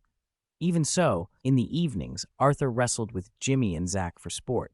Zack's stone showed astonishing strength in close combat, solid, immovable, so Arthur could do little against him unless he used naked body. In their off hours, Vikwu and 6 entertained themselves with bone flutes and a game of Savas. The 4 attendants were close, similar in age and friends before the voyage, and the 3 days at sea had tightened their bond. Sunderland, obsessed with the Kingsguard, often regaled the others with vows and legends. Wearing a white robe with a red stripe, he recited like a bard. Kingsguards swear no lands, no wives, no children. Their loyalty is to their king alone. They vow to obey his commands, keep his secrets, offer counsel when asked, remain silent when not, serve at his pleasure, and protect his honor. For life, until death, though they may be old, crippled, or mad. Vikwu and 6 blinked, puzzled. If you become a Kingsguard, won't you have descendants? I'm the youngest son of a branch house, Jimmy said with a toss of his tongue. I'd never inherit land anyway. My good-for-nothing brothers can make all the heirs. He rapped Zack on the waist. Look at you, one sowing, and there will be nephews enough to fill a hall. Zack swatted his hand away. Don't make me sound like a stud pig. And my idol, Sir Barristan the Bold, Jimmy went on, eyes full of stars. As the eldest Selmy, he could have kept his lands, Harvest Hall, and yet he chose the Kingsguard. He told Barristan's exploits as if he had been part of them. After they cleared customs and docked, the sailors could not wait for taverns. Wood ships were hard to cook on. Only a few aboard enjoyed hot meals. Most ate black bread and blood sausage, washed down with rum or beer. If near shore and the seas were calm, the cook might boil a pot of stew. Likely we'll stay in Pentos 3 days to a week, and the captain of the Ice and Peach told Arthur, depending on how the cargo sells. Arthur took his 4 attendants to a dockside tavern the locals recommended to gather information and try local foods. Pentoshi cuisine, he found, was relentlessly sweet. Honey-roasted duck, cold egg and lime soup, veal and almond milk, creamed herring, sugared onions, and sharp, perfumed cheeses. Even the local amber sweet wine was cloying. Vikwu leaned close and whispered, Sir, what a coincidence. I think the prince is going to be executed tomorrow. That's nothing new, the tavern waiter said, delivering an ornate Pentos cake. He chattered as he worked. 1 year we did 4 in a row. The gods were furious then, crops ruined, wars lost. After 4 princes, the gods quieted. We made peace with the Bravosi and had a good harvest the next year. Arthur tossed the man a silver stag and sipped the cold soup. Then I suppose the 5th prince owes the previous 4 for his life. The waiter grinned. The prince deflowers the fairest virgins every year. He rides in an ivory and gold palanquin with 3 heralds in front, one with a golden scale, one with a steel longsword, one with a silver whip. If you want the execution, tomorrow at sunrise, at the intersection of the Sunrise Market and the Prince's Quarter, there's a high platform. It'll be packed. They spent and drank until dusk. Arthur ate little. The sweetness disagreed with him, while Jimmy and the others polished off the rest. Zack, especially, cleaned his plate. The meal and 3 rooms for 3 nights cost nearly 10 silver stags. In Westeros, a silver stag could buy a pound of salt or sugar or an iron pot. The next morning, the Sunrise Market teemed with people. From the stone steps, Arthur watched the crowd press in and listened to the city's noises. Pentos must be larger than Bravos, he thought. Soon, a palanquin of ivory and gold borne by 8 fat, spiked-helmeted bearers came from the prince's quarter. Spearsmen cleared the way. The 3 heralds marched before the palanquin, bearing the scale, the sword, the whip, calling, "Fair trade! Fear no war! Uphold justice!" As they chanted, some in the crowd joined the call until the noise unified into a single chant. The palanquin halted at the platform's steps, and the prince emerged, solemn and stately in a golden crown and a red silk cloak trimmed in gold, rings on all 10 fingers, an ivory scepter in his hand. "He looks like a king," Jimmy murmured. "I've never seen a king, but this is how a king looks." "He looks more kingly than our Sea King of Bravos," Vikwu said. Zack merely rubbed his belly. "I'm hungry." Arthur began to answer. "A king needs more than looks," when the crowd's shout turned cruel. The prince froze on the short stairs, unable to take the next step. The longer he hesitated, the louder the calls became, and curses threaded through the chant. 2 fat, unsullied, and spiked helms helped him up the final step, one on each arm. The prince knelt on the silk carpet, clasped his hands, and with a voice that shook said, "May my death appease the wrath of the gods. Gods be merciful. Bless Pentos." The executioner drew a dagger across the prince's throat. Blood ran, the crown toppled. The crowd cheered. Pious folk wept with joy. Mercenaries and foreigners stood stunned or awed. After the sacrifice, magister-arranged guards and servants beat drums and gongs and distributed free food. Arthur wasn't fond of sweet dishes and only took a bowl of sweet soup, part of the prince's feast, he told himself. Arthur spent the next days exploring Pentos. The city was large and divided into quarters: the Magister's Quarter, the Prince's Quarter, the Spice Quarter, the Freeman's Market, the Sunrise Market, and the Sunset Market. The Freeman's Market, he discovered, was really a slave market in all but name. Pentos had once been a slave city-state. After defeat by Bravos long ago, slavery was abolished in law, but the practice persisted in another form. Free slaves were legally free, allowed to refuse work if they were not indebted, but their wages were often too low to cover food and clothing. They lived under their masters' roofs, their debts mounting until escape was impossible. Despite seeing the prince's sacrifice and eating at the prince's feast, Arthur didn't unlock any new stratagem card. Perhaps Pentos was different from Bravos. Here there was only the temple of the red god R'hllor and no other temples, and it seemed the city's customs and faith did not yield him new possibilities. On the 4th night, the 3 ships took on water, food, and cargo, the holds filled with spices, cinnamon, cloves, saffron, perfumes and solid incense of spice flowers, and a little agate, jewelry, and ivory.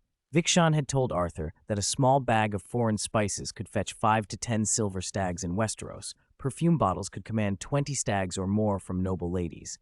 Agate and ivory were pricier. "Next we sail west across the narrow sea, then along the Westerosi coast to Starfall," Fiction said, and he bottled a perfume for Arthur. "This can help keep pirates away in the stepstones." Arthur smelled it, a light floral scent. "How long will the crossing take?" "About 3 weeks if the wind's fair, longer if it isn't. Could be 1 or 2 months, Vikshan replied. The voyage resumed its old rhythm, but the narrow sea threw them a storm fierce enough to make even Arthur, not usually seasick, reel. The kitchen was unusable, meals were cold, and the constant rolling left him dizzy. The attendants, 2 from the 3 sisters and 2 Bravosi bred to the sea, did better. "If you're seasick, get yourself drunk," they advised, offering wine. The storm drove the fleet off course.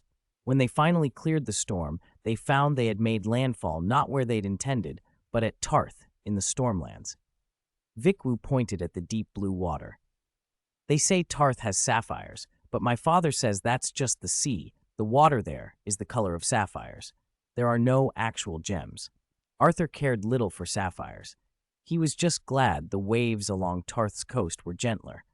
He recovered from the sickness, no longer trapped in the cycle of vomiting and sleep. The rest of the passage was smooth.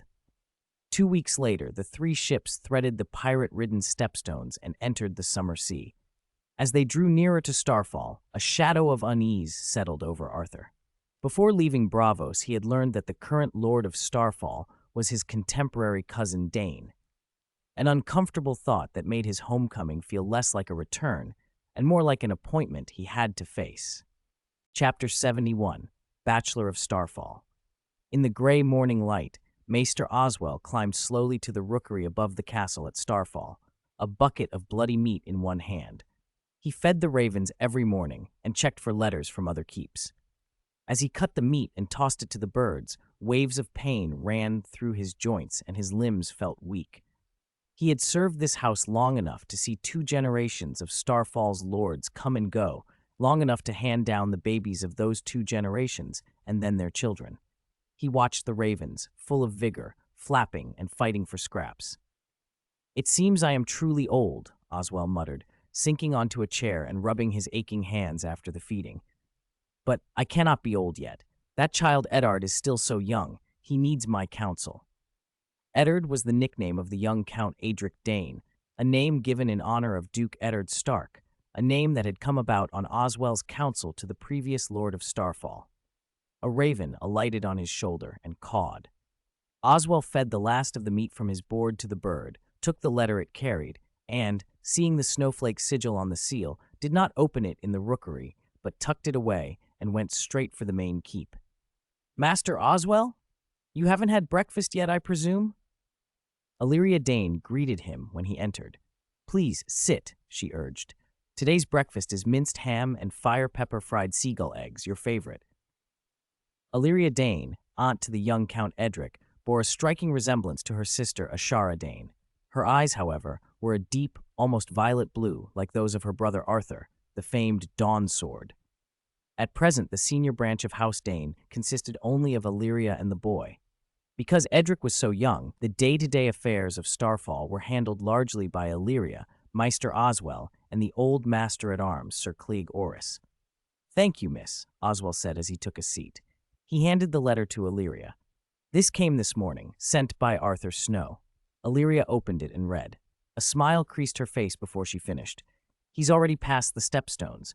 If he keeps his speed, he should be here in 3 or 4 weeks." "May the 7 keep him safe," she breathed. No, I must go to the Sept and pray for him. I must take Eddard with me." She stuffed a seagull egg into her mouth and chewed with bulging cheeks, speaking around the food. "Eddard will be overjoyed to know he'll have a cousin. That child has always been a bit shy. He doesn't play much with other children. When he heard he had a cousin, he bounced on his bed for half an hour and then fell asleep smiling." "Miss, mind your manners at the table," Oswell said, rubbing his forehead. "I've told you this many times." "You're right, master. I was simply too happy."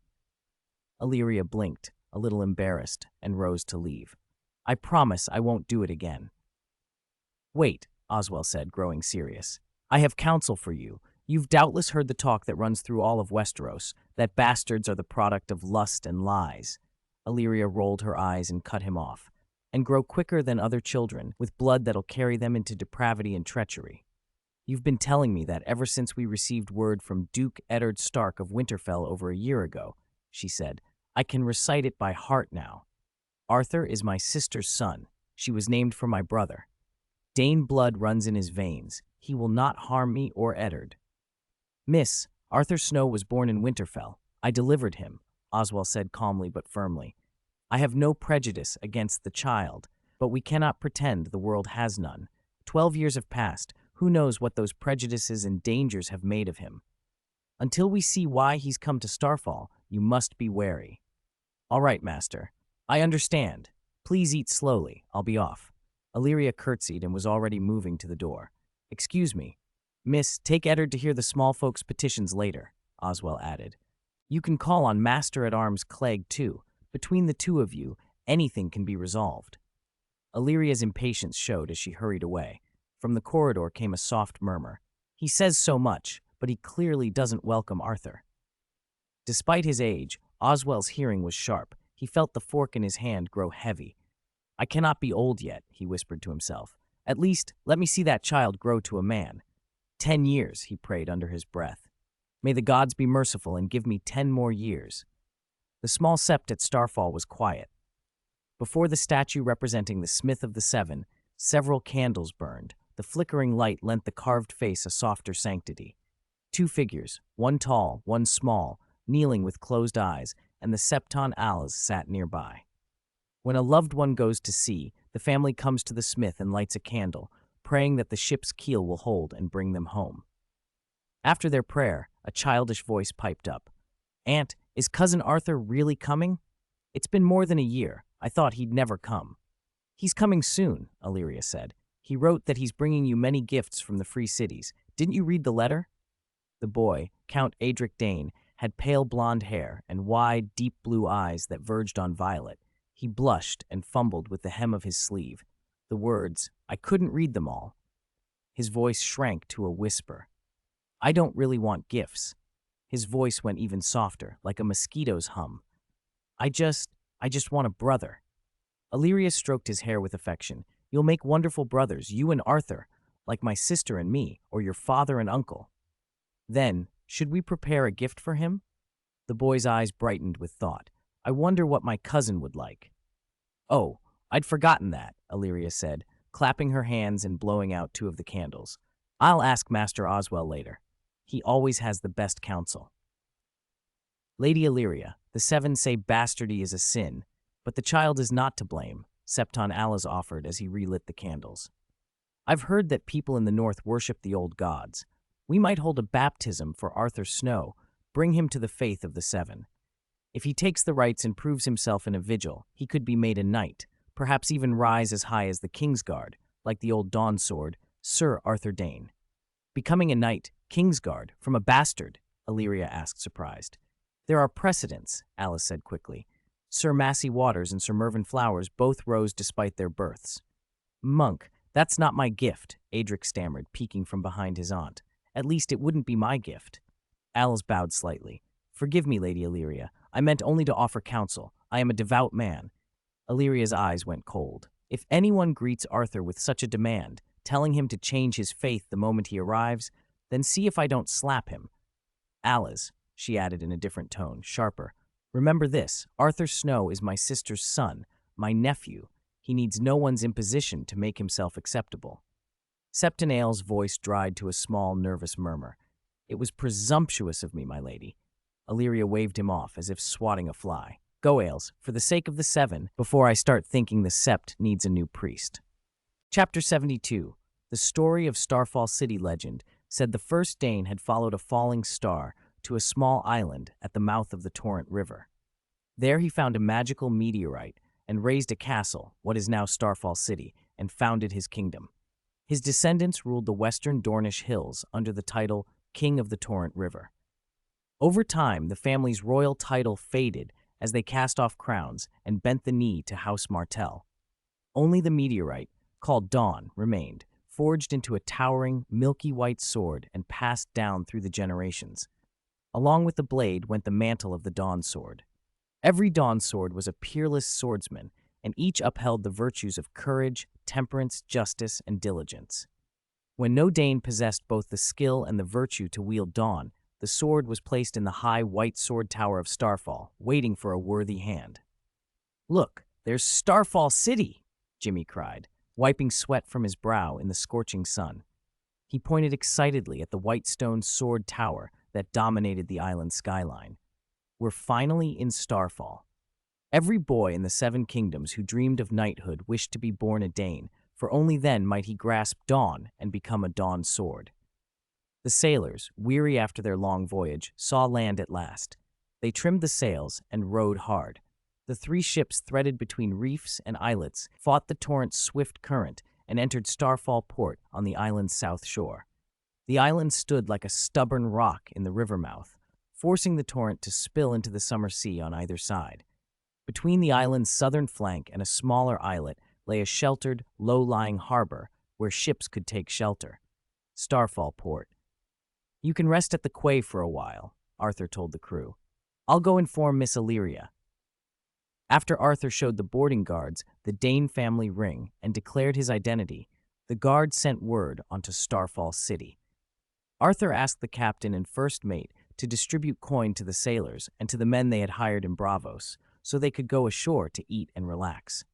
He then gathered his core lieutenants, Account Book Pete, the Summer Islander, Carl Bay, and Viction. At that moment, they all looked the part of seasoned travelers, Carl Bay shirtless beneath a bright, tropical cloak. Pete reported first. "We've brought 10,000 gold dragons in cash to Starfall, plus the cargo stored in the holds of the 3 ships." He handed Arthur a neatly kept ledger. "We paid 20,000 gold dragons for this lot in Pentos, and that includes the grain we loaded in Bravos before we left." Vixen pitched in. "We'll stay here about a week to rest and refit, then head south to Old Town and Lannisport to sell the goods. If the voyage holds and we don't buy too many local goods to refill the holds, we should clear about 40,000 gold dragons." "How much after paying this trip's wages and outfitting the ships?" Arthur asked. Pete flipped through his book and estimated about 32,000 gold dragons. "Sea voyages are costly," Arthur said, stroking the stubble on his chin. "All right, let's round things up. Vixen, tell the crew that when we return to Starfall, they'll each get a bonus of 1,000 gold dragons and another 1,000 when we make Bravos." Vixen bowed. "On behalf of the crew, thank you, Arthur." Arthur clapped him on the shoulder and asked the others, "Who is staying in Starfall with me this time?" Pete consulted his ledger. "I've got 5 people who read and write both the common tongue and Bravosi. Of the more than 30 Tau and Black Mamba swordsmen we hired to guard the fleet, over 10 have quietly asked me if they can stay on and be hired permanently." Carl Bay added, "From my side, there are 8 apprentice smiths, 3 master smiths, and 7 skilled carpenters, stonemasons, shipwrights, and goldsmiths, plus their apprentices, 16 in all. Also 3 experienced hands who claim to know prospecting." "Let them rest for a few days and find lodgings," Arthur ordered. "Carl Bay, scout a suitable place for a smithing quarter and let me know. Pete, have people collect basic information and intelligence. Keep the translators teaching the craftsmen and swordsmen the common tongue." Once the others filtered out, Arthur was ready to go ashore and find a proper meal and a bed. Vixen found him on deck. "Arthur, the guard from Starfall says he was ordered to invite you to the city." Arthur glanced toward the quay. Jimmy stood there already, leading Jewing. Zack and Six led several horses. 2 knights in light scale armor and half-helms wrapped in turbans stood alongside, one holding a Dane banner, a crossed sword and meteor on a pale purple field. "Do you want me to bring some swordsmen with us?" Vixen asked.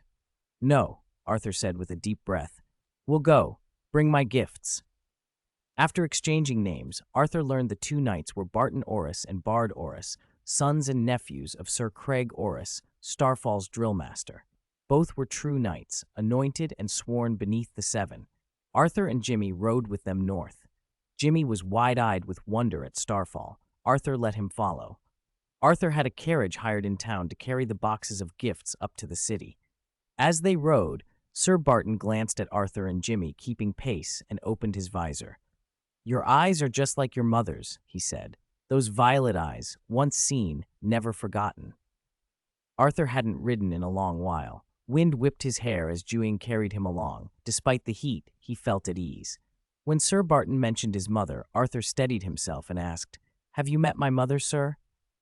"Our Orris family has served House Dane for generations," Barton said as they rode. "Our keep is Meteor Fort, not far from Starfall. I'm about your age. I grew up here with my father." He hesitated, aware his words might sound odd, then clarified. "When I say your, I meant your uncle, Sir Arthur Dane. Before your mother Ashara went to King's Landing as Princess Aaliyah Martell's companion, I often saw her in the castle. She was gentle to everyone and closest to your uncle."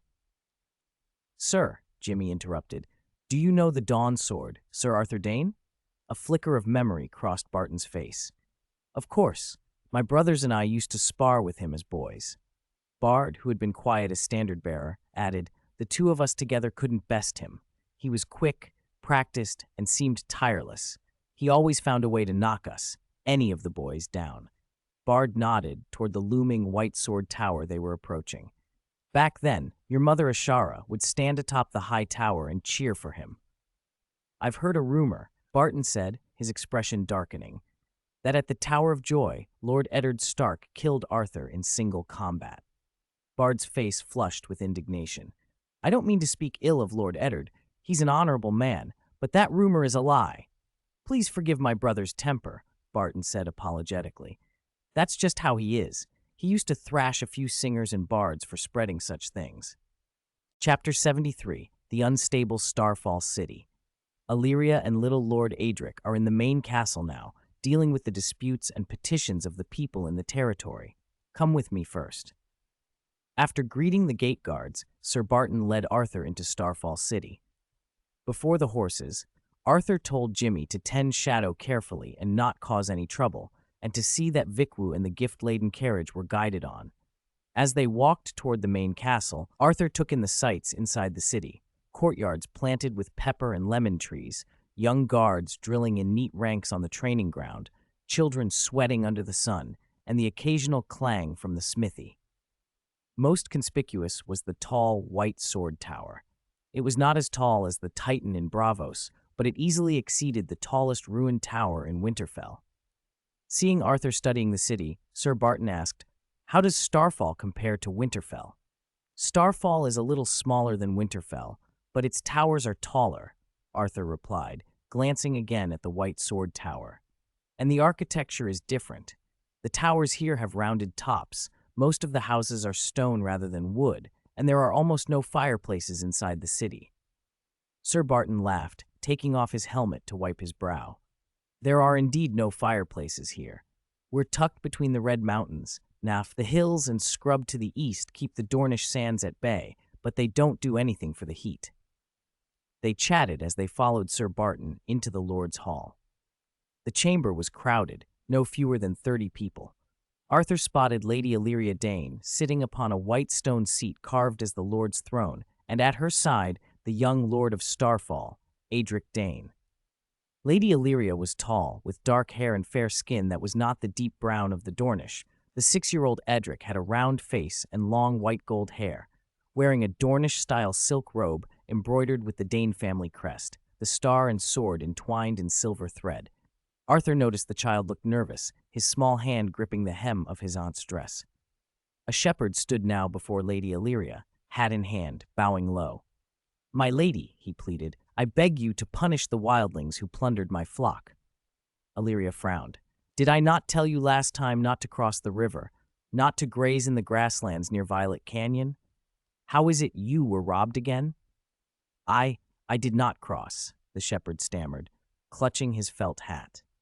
"My lady, I have followed your orders since then, but a group of wildlings crossed the river and came into the grazing lands." Illyria's expression flickered with alarm, the helplessness of a noble showing for a heartbeat before she regained her composure. The Maester leaned over and whispered in her ear. "We will send a knight to verify the situation," he advised. "If it proves true," Lady Illyria said, resuming her role as lord, "you will have justice. Those wildlings will be punished. As for your losses, I will give you 2 ewes, 1 ram, and a flock of lambs." "Thank you, my lady," the shepherd said, relief flooding his face as he left. "May the 7 bless you and the little lord and Starfall City." One petitioner followed another. Merchants complained of caravans plundered by bandits within Starfall's lands. An old landed knight accused his neighbor of encroaching, injuring his men, and trampling his vegetable gardens with horses. Common folk sought medical help or legal redress. Thieves were brought in, caught red-handed, smugglers reported, women accused of murder, expectant husbands worried for their wives, dockhands and field workers collapsed from heat stroke. At first, Illyria managed a few matters with the murmured counsel of the Maester and Sir Craig Orris, the training master of Starfall, who sat on the other side and was Sir Barton's father. But as petitions piled up, the complexity wore on her patience. She sat more and more like a statue, and the Maester and the training master took over organizing and handling the rest. The young Lord Adric trembled like a shy child behind his aunt. Arthur thought to himself that ruling at 6 was far too early. Governance had never been an easy task. "Arthur Snow, my lady calls for you," Sir Barton reminded him. Only then did Arthur notice all eyes in the hall had turned to him. He gave Barton a grateful nod and stepped into the center of the chamber. "It is an honor to see you all, my lady, lords, ladies, and knights," he said. "Arthur, my nephew." Lady Illyria called, waving him up. "Come up on the high platform so I and the others may see you." Arthur hesitated a moment, then climbed the steps. Lady Illyria rose and swept her gaze over him, finally fixing on his purple eyes. Your eyes are so like my sister's, she said warmly. Welcome home, Arthur. Starfall will always have a place for you. Edric peeked out from behind his aunt, half his face showing. Hello, cousin, he said awkwardly. His round cheeks reddened at once. Arthur smiled kindly and returned the greeting. We've prepared a welcome feast for you tonight, Lady Illyria declared, taking Arthur's hand with obvious fondness. We plan to use all the lemons in the city to make you a huge lemon cake. Arthur was surprised, but touched by her warmth. He bowed. Aunt, cousin, thank you very much for your hospitality and the feast. Knights and ladies, today's audience is concluded. Illyria announced to the hall, dress yourselves for tonight's banquet. After the room emptied, Lady Illyria personally took Edric to show him his chambers and introduced some of the castle's principal staff. Chapter 74, Welcome Banquet. This is the room where someone named Arthur used to live in Starfall City. It's been empty since he left. Illyria led him down a corridor near the Lord's bedchamber in the main castle. This is the room of my brother, Sir Arthur Dane, the Dawn Sword, she said. Arthur looked around at the modest furnishings. Uncle Eddard told me I was named for him, he murmured. My mother had great hopes. No one else may live here but a Dane, Illyria replied, a touch of nostalgia in her eyes. This room belongs to our house. Standing in the familiar room, Arthur felt an odd, almost dizzying sense of symmetry. He'd been named for his uncle. He slept in the uncle's chamber. He felt, in some quiet way, called toward the uncle's sword and title. Was he becoming a substitute? If so, he thought, becoming a substitute for Sir Arthur Dane, the Dawn Sword, wasn't a bad fate. He had been a legend. Cousin Arthur, can you tell me about your voyage from Winterfell to Starfall? Why did it take you over a year, almost 2? The question spilled out like a child's, eager and relentless. Edric, small and curious, had lost all his earlier shyness when the two of them were alone. He held Arthur's hand and peppered him with questions. Illyria, smiling, pinched the boy's round cheek. Edric, Arthur must be tired from the ship. Let him rest. You can ask him tomorrow. Okay, Aunt. Edric pouted as he tugged Illyria away. As soon as they left, Arthur collapsed onto the clean bed. The 2.5-month voyage, the constant roll of the sea, and the lingering seasickness had drained him. He slept until the sun was low, and a servant knocked to summon him for the banquet. After a quick freshening, Arthur was led into the great hall. Arthur, sit here, right here, Illyria called, pointing to an empty seat on the high dais, just to the left of Edric. Arthur stared at the place, feeling unexpectedly moved. Once seated, he noticed Edric beside him had grown quieter. In front of strangers, the boy had slipped back into reserve, head bowed, spooning at the dessert in his bowl. The feast was hearty and bold. Purple olives, thick white bread, cheese dusted with spice. 3 roasted goats were presented stuffed with raisins, onions, mushrooms, and honey, garnished with fire dragon peppers. There were 2 enormous lamprey pies and a lemon and egg soup. Dornish fare, Arthur thought, suited their people. Spicy, uncontained. He had once heard of the Dorn specialty of grilled snake, dusted with mustard seed and fire pepper, sometimes served with a drop of venom. It did not appear tonight. The wine was Dornish summer red, richer and sweeter here than in Pentos, fruity with a lingering perfume on the tongue. He had tasted it before in Winterfell and Bravos, but this vintage was particularly round. Halfway through the meal, sirs began asking the ladies to dance. Illyria received many offers, but she declined them all with quiet grace. When Arthur asked why she refused so many invitations, she only smiled and looked toward Edric, who remained shyly by her side. Arthur Snow, a voice boomed. Arthur turned to the source, a pale-bearded, lively man whose laugh came easily. Sir Craig, the old training master and father of Sir Barton, sat beside them. Arthur had seen him in the receiving hall before. Don't fail them. Don't fail their love and trust, Sir Craig said, red-faced, lifting an iron-bound cup. The smell of summer red rose from his breath as he spoke. Or I'll beat you until you're crawling on the ground. Arthur clinked his cup with the training master's, raising an eyebrow. You may rest assured, sir, I will never betray anyone's trust, and I will not be beaten until I crawl. Oh? The old man straightened and studied Arthur's hands and shoulders for a long moment. We'll see about the second part. I'll have plenty of chances to check that later. He drained his cup, wine spilled over his beard. Then he laughed, loud and warm. Be careful, boy. I'm ready whenever, Arthur said, and drained his own cup. At that instant, the banquet doors were thrown wide. Servants bore a gigantic tray, a lemon cake nearly 10 feet across, shaped somewhat like a peach, iced and studded with crushed nuts and segments of blood orange. Cousin, that's from me, Edric whispered, tugging forward, cheeks flushed. Do you like it? I do. Arthur couldn't help but pinch the boy's soft cheek. He leaned closer. What gift did you mean for me? Edric's answer barely began before a singer's high voice rose and silenced the hall. Illyria rose, wine cup raised. My lords and ladies, a toast, she said, her voice clear, to the arrival of my nephew, Arthur Snow. There was a pause, a few hesitant glances. Then Sir Craig led the cry, and even the Maester stood, trembling with age, to join. One by one, the hall echoed back Illyria's words. To the safe return of the Dane bloodline through the generations, long live Starfall City. Long live the Seven. Long live Starfall City. Long live the Seven. May this good fortune endure forever. Illyria drank long and loud. Cups, wooden tankards, ceramic goblets, iron-bound horns clinked together in celebration. When the cheering died down, Arthur glanced at Edric. His aunt had allowed the boy only a single small cup of summer red, otherwise he had been given cold broth. He met Illyria's eyes and felt the warm, almost motherly light she directed at him. He sighed softly. Family, blood and duty and affection was a weight and a balm. The unconditional acceptance of it could go to a man's head as readily as wine. He felt a pleasant, languid warmth spreading through him. When the feast finally broke up, darkness had fallen. Jimmy and Zach had already brought in Arthur's trunks and put his bed to rights.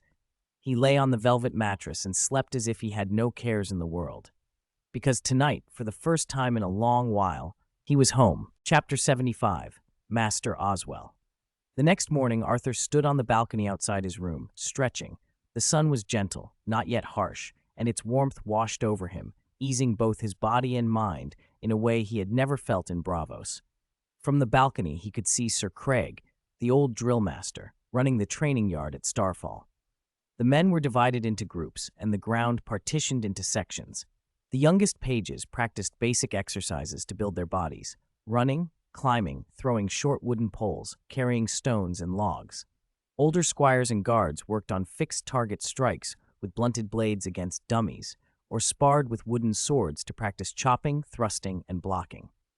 The most advanced lads, those who rode well, watched a fully armored knight demonstrate charging a lance at a target. Sir Craig stood by, gesturing and explaining the finer points.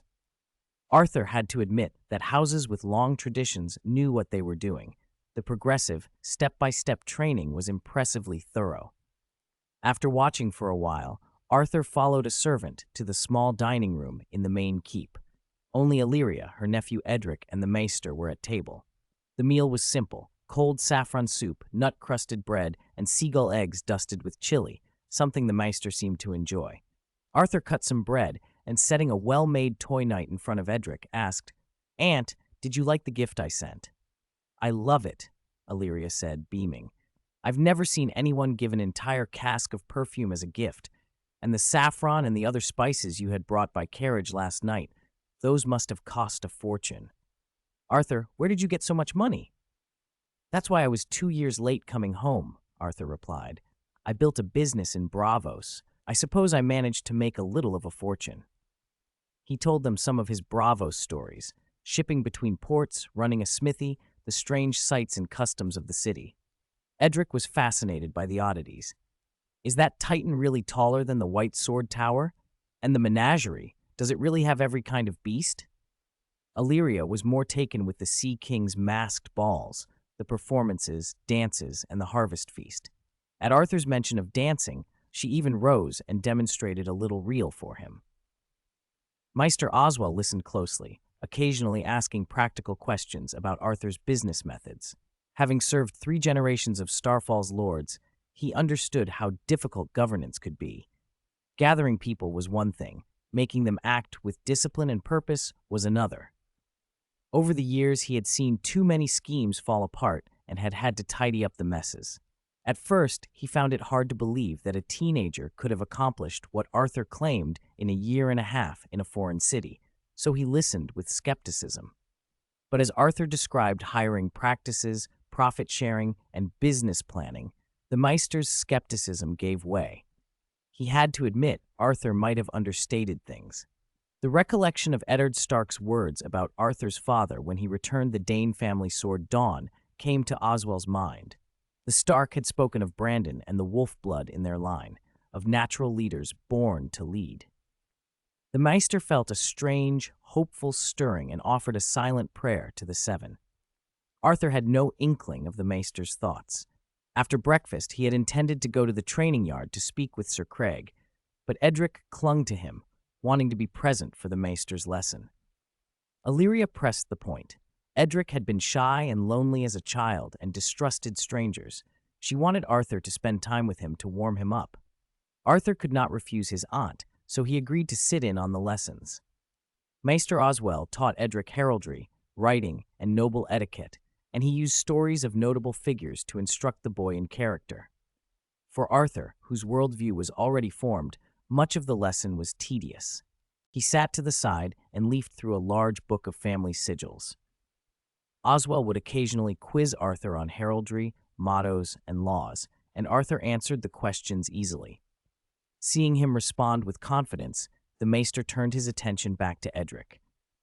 When the lesson ended and Edric was sent back to his room for a nap, Maester Oswell asked Arthur to help him back to the Maester's tower. Crossing the covered bridge between the tower and the keep, the old man, supported on Arthur's arm, suddenly asked, "Who is the Meister at Winterfell now?" "Maester Luwin," Arthur answered. "Luwin?" A flicker of recognition passed through Oswell's cloudy eyes. "Does his chain have a single link of pitch-black Valyrian steel?" "Yes," Arthur nodded. "Do you know him?" "Every Maester studies at the Citadel," Oswell said as they walked. "I saw him there. I had already forged my chain and waited for an assignment when Luwin arrived as an apprentice." He tapped the chain at his own throat, 7 or 8 links of different metals representing his areas of learning. A Valyrian steel link marks knowledge of the arcane. I once advised him against studying magic. The Citadel frowns on it, but he was stubborn. I didn't expect him to find success. Arthur examined the links at Oswell's neck. There was no Valyrian steel among them. "Perhaps Maester Luwin was like that when he was younger," Arthur said, steadying the old man as they reached the tower door. "To me he is a kind, benevolent man and a wise counselor to my uncle." Oswell withdrew his hand, took a key from his pocket, and opened the door. They taught you very well," he murmured. Once inside, Arthur took a breath. "Maester, may I ask you something?" he said. "You said a maester proves his expertise by forging links to his chain. How can a bastard, someone whose birth marks him as untrustworthy in the eyes of many, convince others he will uphold honor and not betray them?" Oswell sank into a chair and fixed Arthur with his cloudy gaze, silent for a long moment. Arthur wondered if the old man had not heard him and was about to repeat the question, when Oswell finally spoke. "What did Eddard Stark and Maester Luwin tell you?" "I haven't discussed this with them," Arthur replied. "And what do you think yourself?" Arthur set his jaw. "Take up Dawn and become the new Dawn's sword." "A fine notion." The corner of the Maester's mouth twitched into a smile. "Every bearer of Dawn has been a great knight, a man of oath and noble character. Your uncle, Sir Arthur Dane, is an undisputed legend." Then Oswell's expression turned serious. "But your name is not Dane. You do not follow the Seven as most in the South do. You are not a knight, nor even a squire, I believe. How will you take up Dawn and be its sword?" Arthur frowned. "Is there no way at all for me to become the Dawn sword?" Oswell leaned back and, with a look that had grown thoughtful during their walk, said, "The Citadel forbids the study of magic, yet Maester Luwin managed a Valyrian steel link. Nothing in this world is absolute. Perhaps you would like to hear my counsel?" Arthur met the old man's eyes. "I would be honored, Master Oswell." Chapter 76. Requirements to become the Sword of the Dawn. Arthur stepped out of the Maester's room and breathed deeply. In the 2 days he'd been in Starfall, it had become obvious who really ran the place. Whether at public audiences, handling petitions, or the toasts at the welcome banquet, Maester Oswell and Drillmaster Sir Craig directed everything. His aunt, Illyria Dane, was a noble lady by birth but not a ruling lord, and his cousin, the young Earl Edric, was a shy 6-year-old. They could not be said to govern Starfall with any real force. Maester Oswell, however, had served 3 generations of lords. Most of the people of Starfall had been delivered by him, Arthur himself included.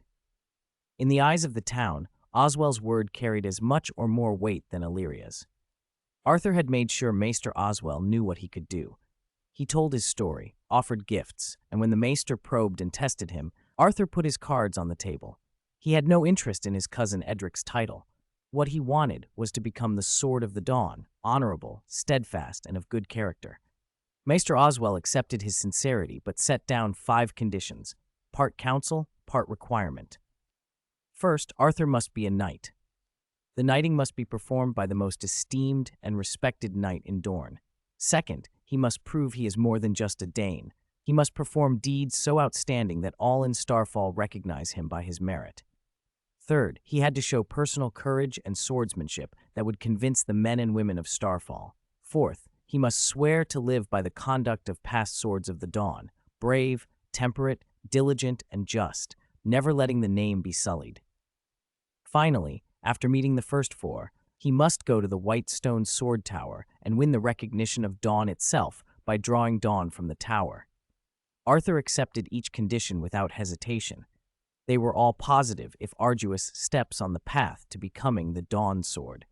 He returned to his room to write them down and think through how he would accomplish them when there was a hard knock on the door. "Boy, why are you hiding?" Drillmaster Sir Craig said, pushing the door open with a grin. "Those 2 lads from the 3 sisters you brought are not bad at all. Come on, to the training ground. Let me see your swordsmanship." "I'd be glad to," Arthur replied. He tidied himself and followed Sir Craig out. On the way to the yard, he asked, "Sir Craig, who is the most famous, most respected knight in Dorne now?" "Oberyn." Sir Craig answered without a moment's thought. "There may have been many candidates in the past, but today the most respected knight in Dorne is Prince Oberyn Martell." "The Red Viper?" Arthur was taken aback. His strongest memory of Oberyn was the horror of his death, the way the mountain crushed his skull. "But, yes, the Red Viper," Sir Craig said, smiling. "His friends and enemies both call him that. His bastard daughters are the Sand Snakes. He's passionate, indomitable, clever, and maddeningly charming, exactly the sort Dornishmen admire. There isn't a warrior in Dorne who doesn't admire him." Arthur frowned at the thought. Convincing or persuading Oberyn to knight him would be no small task. Still, given the prince's temperament, he might not care for formal piety, and that could work to Arthur's advantage. They reached the training yard. Arthur took a wooden practice sword and faced a tall squire Sir Craig had assigned as his opponent. The squire sneered the moment he saw him. "Snow," he said loudly, "they say you hide behind Miss Illyria's skirts. I didn't think you'd even come to the yard." Arthur ignored the taunt. He turned slightly and assumed the posture of a water dancer, the bravosi stance he had long trained in. The squire laughed at once. "Snow, are you going to dance for us?" The other pages and squires crowded round, laughing too. Only Jimmy pulled Zack to stand away from the press. They had come from Bravos and knew what that posture meant. When Arthur took it, a sense of inevitability fell over the room, like red-hot iron in a smith's hands waiting to be hammered into shape. "Begin," Arthur said calmly. "I'm a bit impatient to teach you a lesson." The squire, seeing Arthur had no shield, tossed his away and puffed his chest up. "All right, for Miss Illyria's sake, I'll go easy on you." Arthur made 2 quick steps and lightly tapped the squire's sword hand with his wooden blade. The squire yelped. His practice sword clattered free. Arthur didn't press the attack. He stopped and said, "You weren't paying attention. Pick up your sword." The squire, cheeks flushed, snatched his sword back up and growled, "Again." Arthur took 2 more steps, feinted, and waited for the squire to strike. As the squire swung, Arthur slid half a turn and landed 2 quick taps, one to the sword hand and one to the right leg. The squire went down with a cry. Both he and his wooden sword hit the ground. Arthur reproached him. "Too slow. Your reactions are sluggish. Get up and continue." The squire rose with a far more serious expression and attacked in earnest. Arthur stood ready. The squire's blow was parried, and using the momentum, Arthur's wooden blade flashed to the squire's shoulder and knocked his sword away again. "Too eager," Arthur said. "Too many openings. Pick it up. Continue." He was still not satisfied. The yard was hot. Arthur stripped off his sweat-soaked outer shirt, tossed it aside, and took a second wooden sword. Now armed with two, his tempo changed. He advanced like a pestering swarm, every strike precise and stinging, and he shouted as he fought, half training, half scolding. "Can't swing because you didn't eat. Your blows are slack," he barked to one. "You were laughing the loudest. Stand up and stop playing dead," he told another. "Handsome or not, I'll hit you if you keep making faces. Get forward," he snapped at a third. "Who laughed just now? Step up," he roared. "If you're a man, don't run." The squires scattered and shuffled, but Arthur's voice drove them back. He didn't strike to injure, he struck to correct. His blows were sharp but measured, every tap a lesson that exposed a flaw and taught how to remedy it. Long after, when the squires recalled the session, they could not stop praising him. "He's strict and rough," one of them said. "But when he hit me with that wooden sword, I felt something like a kind, fierce care. He told me where I was weak, then kept on correcting me until I finally got it," another admitted. "He didn't give up until I did. And every time I saw him take off his shirt and fight with two swords," a third said with a grin, "I felt like I could see the seven gods themselves nodding their heads." Dorne was hotter than anywhere Ledger Pete had ever stayed, and the people matched the climate, fiery and unrestrained. Pete sat up on the bed in the Starfall Port Inn and nudged the curvaceous Dornish woman beside him. She grumbled a few words until he handed her 1 silver stag and a handful of copper coins. The stag paid for the night, the coppers were thanks for her enthusiasm. She kissed him on the cheek, took the coins in both hands, and left the room humming. Pete smiled to himself. The weather in Dorne was unbearable, but at least the people were warm in more ways than one. He poured a glass of last night's unfinished summer red, 1 silver stag a bottle, and watched Starfall Port through the open window. Fishermen pushed off in small boats, casting nets for dragonfish, octopus, and shellfish. Farmers carried hoes and sickles toward orchards and vegetable patches outside the town. Women and children balanced clay pots at the public well and irrigation channels. Before he'd finished his wine, someone knocked. "Pete Fat Kellen, the administrator of Starfall City, is here and says he wants to see you," a voice called from the other side of the door in a heavy Bravosi accent. "He's in the tavern hall downstairs." Pete recognized the voice as Nick's, one of the 5 Bravosi he'd brought to Starfall, who could speak both the common tongue and Bravosi. Nick had told him he'd done accounting and customs work in Bravos, that his meticulousness had cost him his post, and that he'd had to leave the city. Pete found Nick as nitpicky and exacting as he'd claimed. Downstairs, Fat Kellen was easy to spot. The administrator's face was broad and round-cheeked, his thick, messy eyebrows like tangled grass. The loose silk clothes did nothing to hide his bulk, and sweat always trickled down his half-bald forehead. Pete didn't like fat men much. Memories of being tricked by Shable Caffey and beaten by Dumpling Ear, and of starving in Flea Bottom as a child, all made him uncomfortable around them. As a habit, he wiped the corner of his mouth. "Kellen," he said, keeping his tone neutral, "you're up early." It wasn't their first meeting. When Vic Wu and Vic Six had returned after delivering adult Arthur's gifts and luggage to Starfall, the administrator had come with them. At that meeting, Kellen had asked to buy some spices and incense cheap. Pete had agreed. More friends, more options. Pete had also mentioned he needed a large house to house his people. They numbered over 60, some of them not even speaking the tongue, and sleeping in the common room of the inn was inconvenient. "Kellen, my friend, good to see you." To Pete's surprise, Kellen stood and came over with a fawning smile. He clasped Pete's hand in both of his. "I've already found a suitable mansion. Good location, fair price." "Thank you, Administrator Kellen." Pete pulled his hand back from the man's greasy grasp. "The goods you wanted, I prepared them yesterday." Kellen waved that off with the same genial smile. "Don't be distant. We're working for the same Miss and Masters. We'll be dealing with each other often. Call me Kellen." "Shall we go to the docks to trade now?" Pete asked. "No rush. Let's eat first." Kellen patted the seat beside him. "We'll go by market price. After we look at the mansion, we can haggle if needed." Pete grew suspicious.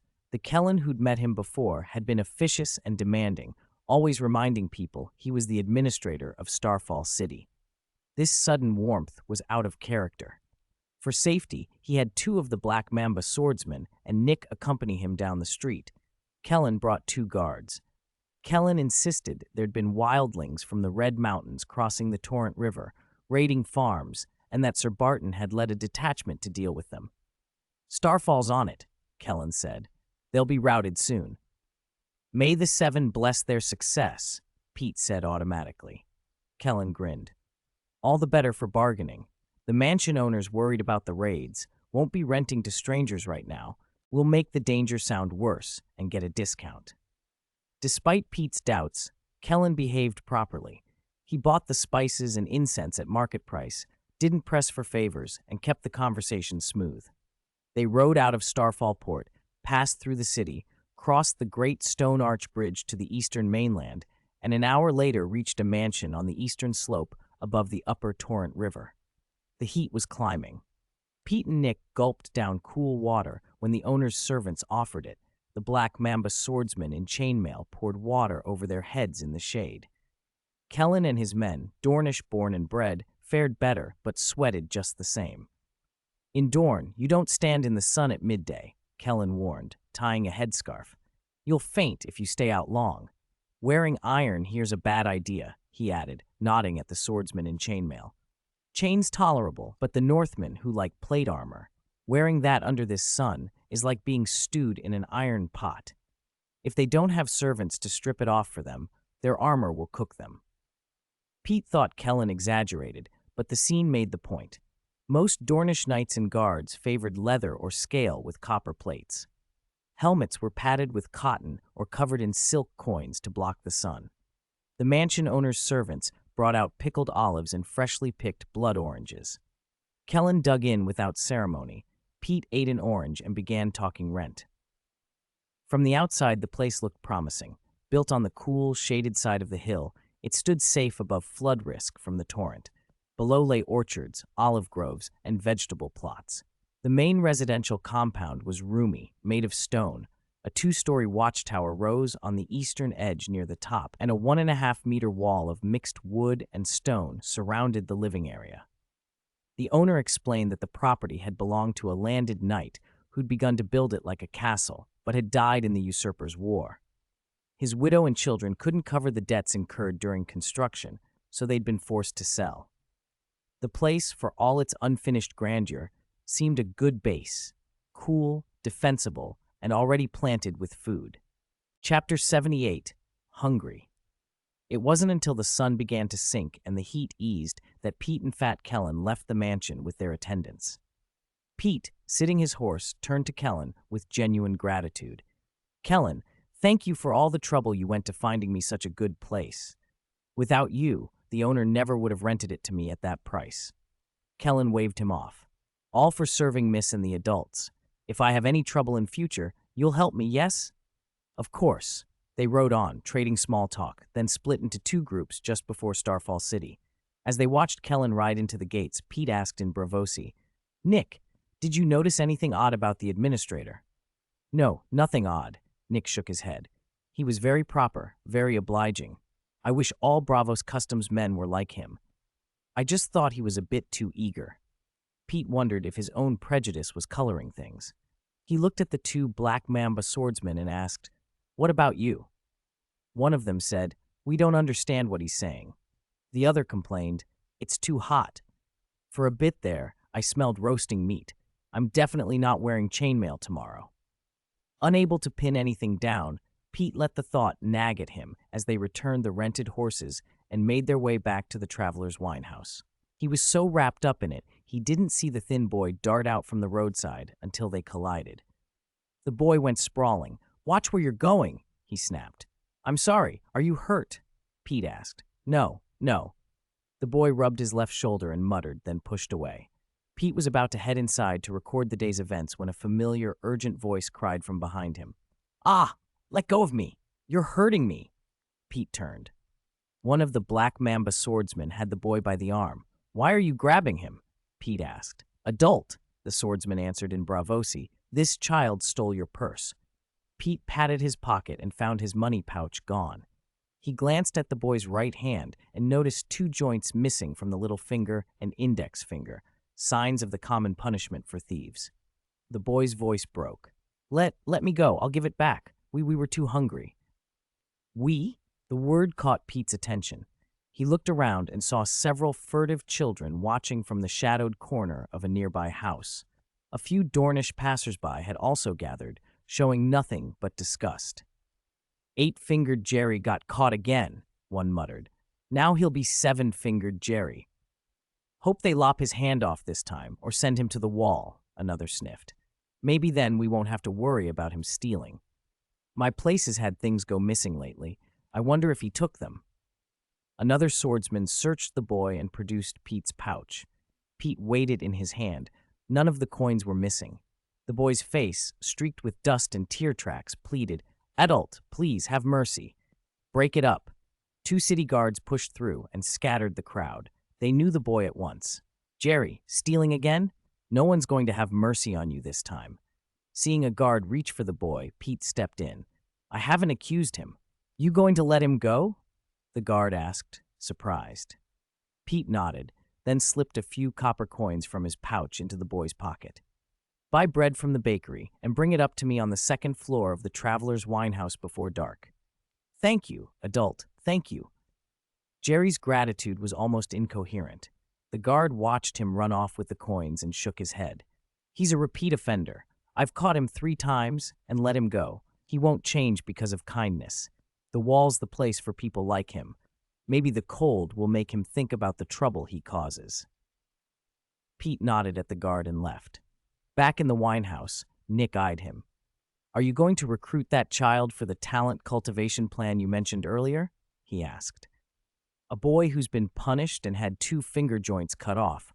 What use is in training him, or has your compassion overflowed?" Pete didn't answer the second part. Instead, he asked, "Have you ever been hungry?" Nick didn't answer, so Pete went on, "I have. Hunger is a terrible thing. It drives you mad and breeds awful thoughts.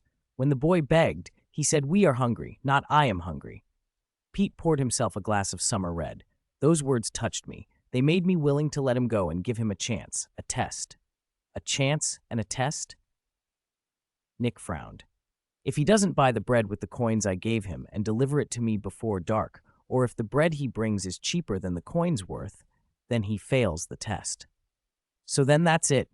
No recruitment." Nick's interest was piqued. "And if he passes?" Pete sipped his wine. Something complex crossed his face. "Opportunities to change one's life are rare, especially for people like him, or me. From the lowest depths of Flea Bottom, chances are almost non-existent. Meeting adult Arthur is one of only 2 opportunities I think I've had." Nick's curiosity sharpened. "What was the first?" "A septon in the Great Sept of Baelor said he represented the 7 gods and taught the children of Flea Bottom their lessons. Children who were devout and learned would get a piece of black bread every day." Pete touched the corner of his mouth without thinking. "The septon spoke of the 7 gods and of grand principles that told people to do good, but the hunger in my belly always reminded me of the way things really were." "He said the black bread was a gift from the 7 gods," Pete went on, "but every child who left Flea Bottom knew it was something we'd earned somehow. Those who didn't understand that stayed there, forever." Chapter 79. In fact, I am also socially phobic.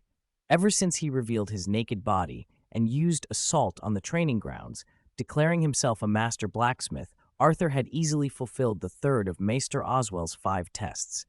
This was the one about showing martial prowess. He had to display a level of strength and swordsmanship that would convince the people of Starfall. After that, whenever his squires practiced, the others on the training grounds would stop mid-exercise, shrink their necks, force a flattering smile, and edge away to hide behind their companions. Even Drillmaster Sir Craig's shouts to continue were useless. They only resumed training after Arthur had left. The tall, arrogant squire who had been taught a lesson by Arthur had changed entirely. He now eagerly took over Jimmy and Zach's chores and hurried to serve Arthur like a follower.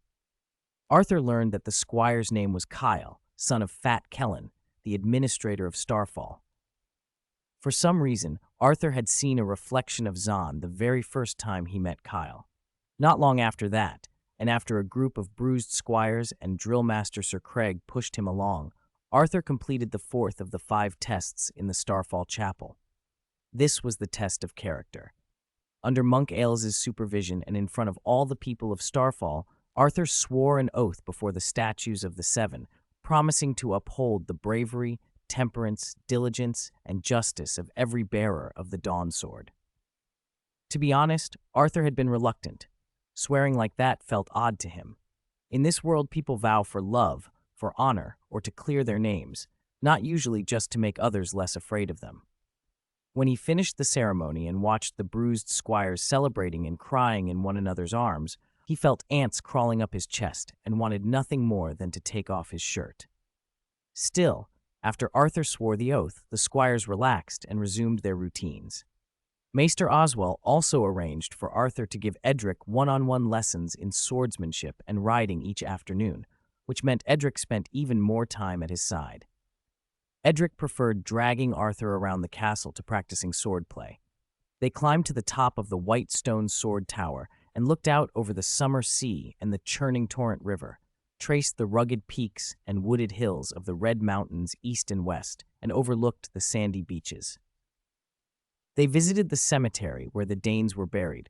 Arthur paid respects to his mother, Ashara Dane, and his uncles.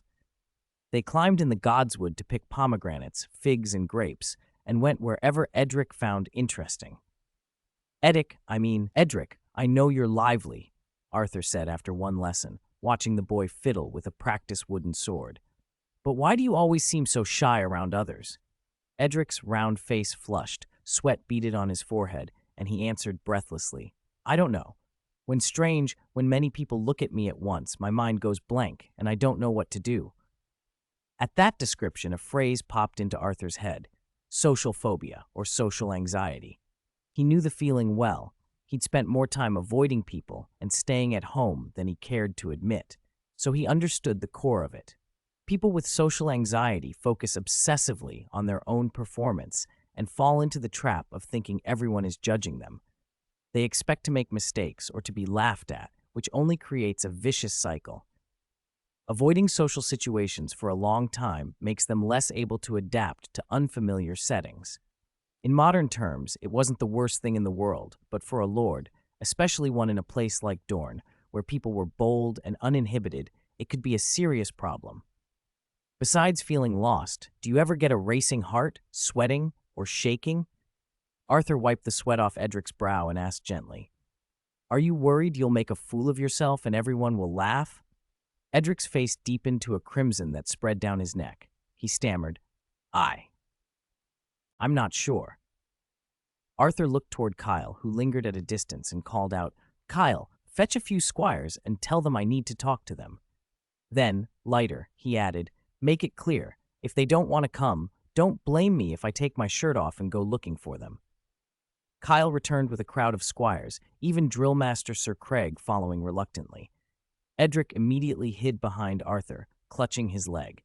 Turn around now, Arthur instructed the assembled men. Don't look this way again until I say so. He hadn't expected so many to show up.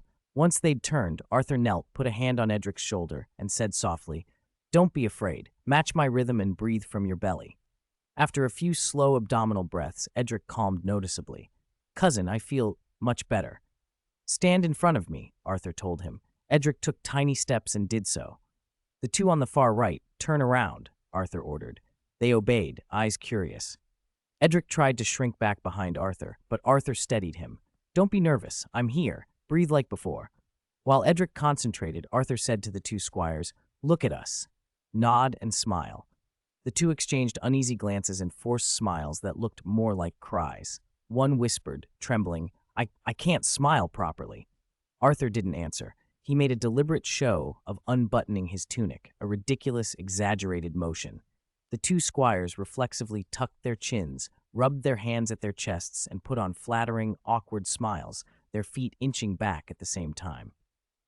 Edric couldn't help but snort at the sight. Arthur seized the moment. All right, everyone, turn around and nod and smile like that. No, Sir Craig, you don't have to join us, one of them muttered. Arthur could tell Edric was still a little nervous, but the boy no longer tried to hide. The exercise, the simple act of being looked at and receiving friendly gestures, did more than any lecture. After that, Edric still blushed and stumbled over words, but he no longer fled or froze in the same way. Arthur kept encouraging him to talk with others. Each evening at dinner, Arthur invited a different person from the castle to sit by Edric and share what they'd done that day. "You need to know your men," Arthur told him, "but you must also let them know you. Talk to them," he added. "Don't expect men to die for someone they don't know." Chapter 80. My Earl's Page. The dining hall of the Lord's Keep in Starfall City smelled of frying ham and seagull eggs dusted with fiery pepper powder. Arthur chewed carefully. He wasn't used to spicy food, and for every bite of egg, he had to wash it down with a few sips of summer red. 7 days in Dorne had not been enough to accustom him to the local heat, though the Dornish in the city already seemed to have grown accustomed to him. Ever since Arthur had helped Adric with his social anxiety, Arthur's aunt and the maester had arranged for Adric to be his page. Adric followed Arthur everywhere now, except for lessons. As Adric stuffed a piece of bread smeared with cheese into his mouth, he asked eagerly, "Cousin, where are we going today? The Godswood or the training yard?" "I'm taking a trip to Starfall Port," Arthur replied. "The ship that brought me here sails for Oldtown today." "Sails for Oldtown." Adric's eyes lit up. "Aunt, can I go?" Illyria glanced at Master Oswell, who was eating with his head bowed and appeared not to have heard. She turned to Arthur. Arthur sighed. "I'll take good care of him. Letting Adric get out more will broaden his horizons." Illyria straightened Adric's unruly sideburns and instructed him. "Outside, you must obey your cousin, stay by his side, cause no trouble, and perform your duties as a page. In Westeros, a page is like a young squire. Pages do small tasks for the person they serve, and just as importantly, learn by watching their lord up close." Adric nodded earnestly. "I will be obedient. I will pour wine for my cousin and deliver messages." This was Arthur's second time through Starfall Port, so he took the chance to look it over more carefully. The port was not vast or as renowned as White Harbor or the Free Cities, but its facilities were surprisingly complete. With the red mountains on the horizon, stone was plentiful. The stonemasons' guild was strong. Docks, inns, and houses were all built of brick and stone, and granaries, blacksmiths, and bakeries were all well established. They stopped riding at the edge of the market and handed the horses to the trailing squires. Arthur and Adric walked through the stalls while the squires led the mounts. Adric craned his neck at everything, full of curiosity. "If you want anything, ask the price and buy it," Arthur told him.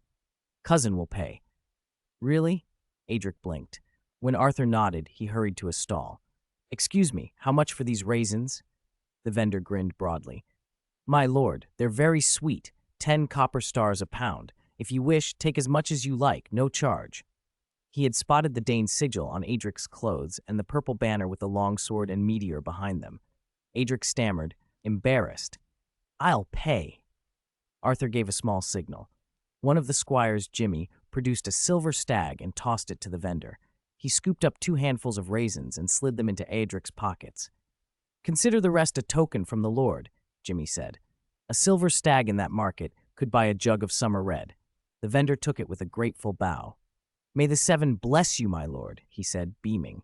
Other sellers nearby raised their voices to attract Adric's attention. Arthur let Adric pick things up at every stall, and he paid far more than the goods were worth. By the time they reached the docks, the squires' pockets were full, and the extras had been hung over the horses' saddles. Edric chewed his raisins and asked, puzzled, "Cousin, why did you have me stop at every stall? Some of this I don't even need." "You are the Earl of Starfall City, a lord," Arthur said. "Your people need coin to live, and you need their goodwill. Doing this also teaches you the prices of things in your territory, so you won't be cheated." Edric listened thoughtfully, as if only then beginning to understand. They boarded the ship Ice and Peach. On deck, Vicwu and Vic-6 guided them to the captain's cabin. Inside waited Pete, Vic-Sean, and Carl Bay. Adric, who had never seen Summer Islanders before, stared with wide curiosity at their faces and at Carl Bay in particular. The 3 men looked equally surprised that Adric, the Earl of Starfall City, had become Arthur's page. "This child is," Pete began. "Adric Dane," Arthur said smoothly. Earl of Starfall City. He's my cousin and now my page. Treat him as you would any guest. No need to be formal. Earl, page. Pete clicked his tongue. That's quick. I just finished setting up the manor here, collecting local information and intelligence, and I was getting ready to build some kind of talent training structure. He unrolled a map he'd drawn of Starfall City Island and its surrounding parcels. Fiction reported, I've finished the charts for the voyage. The ship's ready to sail. We're only waiting on a favorable wind. Carl Bay added, those three who claimed to be prospectors went to the west bank of the Torrent River. Arthur listened and synthesized their reports into a clear picture. Starfall Port stood on Starfall City Island. To the east, linked by a stone arch bridge, lay the Dawn Market. Farther east, the lower reaches of the Torrent River opened into broad tracts of land. On the river's west bank, near the Red Mountains, lay the Violet Canyon, where wildlings roamed. The middle reaches of the torrent had been granted to a branch of House Dane, the Danes of High Peak. The coastal lands, forests, and hills on the island's southeast were mostly parceled out to subordinate knights and lesser lords. Among them, the Orris family of Master-at-Arms Sir Craig held Meteor Keep and its surrounding lands. Arthur issued instructions. Carl Bay, when you scout for a site for the blacksmiths, take more swordsmen with you. Wildlings often appear near the torrent, safety first. The climate here is hot. Have the master smiths study local armor and adapt it. Turning to Pete, Arthur continued, as for the rented manor, if there aren't enough workers, hire within Starfall Port and post guards at night. With you and Nick overseeing the finances, I can rest easier, Pete said. And Fiction, Arthur added, you're the man for charts and hydrography. I trust you. As for your brothers, Arthur finished, I'll have them go to Starfall City later to keep my cousin company. Fiction dropped to one knee and spoke with genuine gratitude. Thank you, Lord. Our family can never repay your kindness.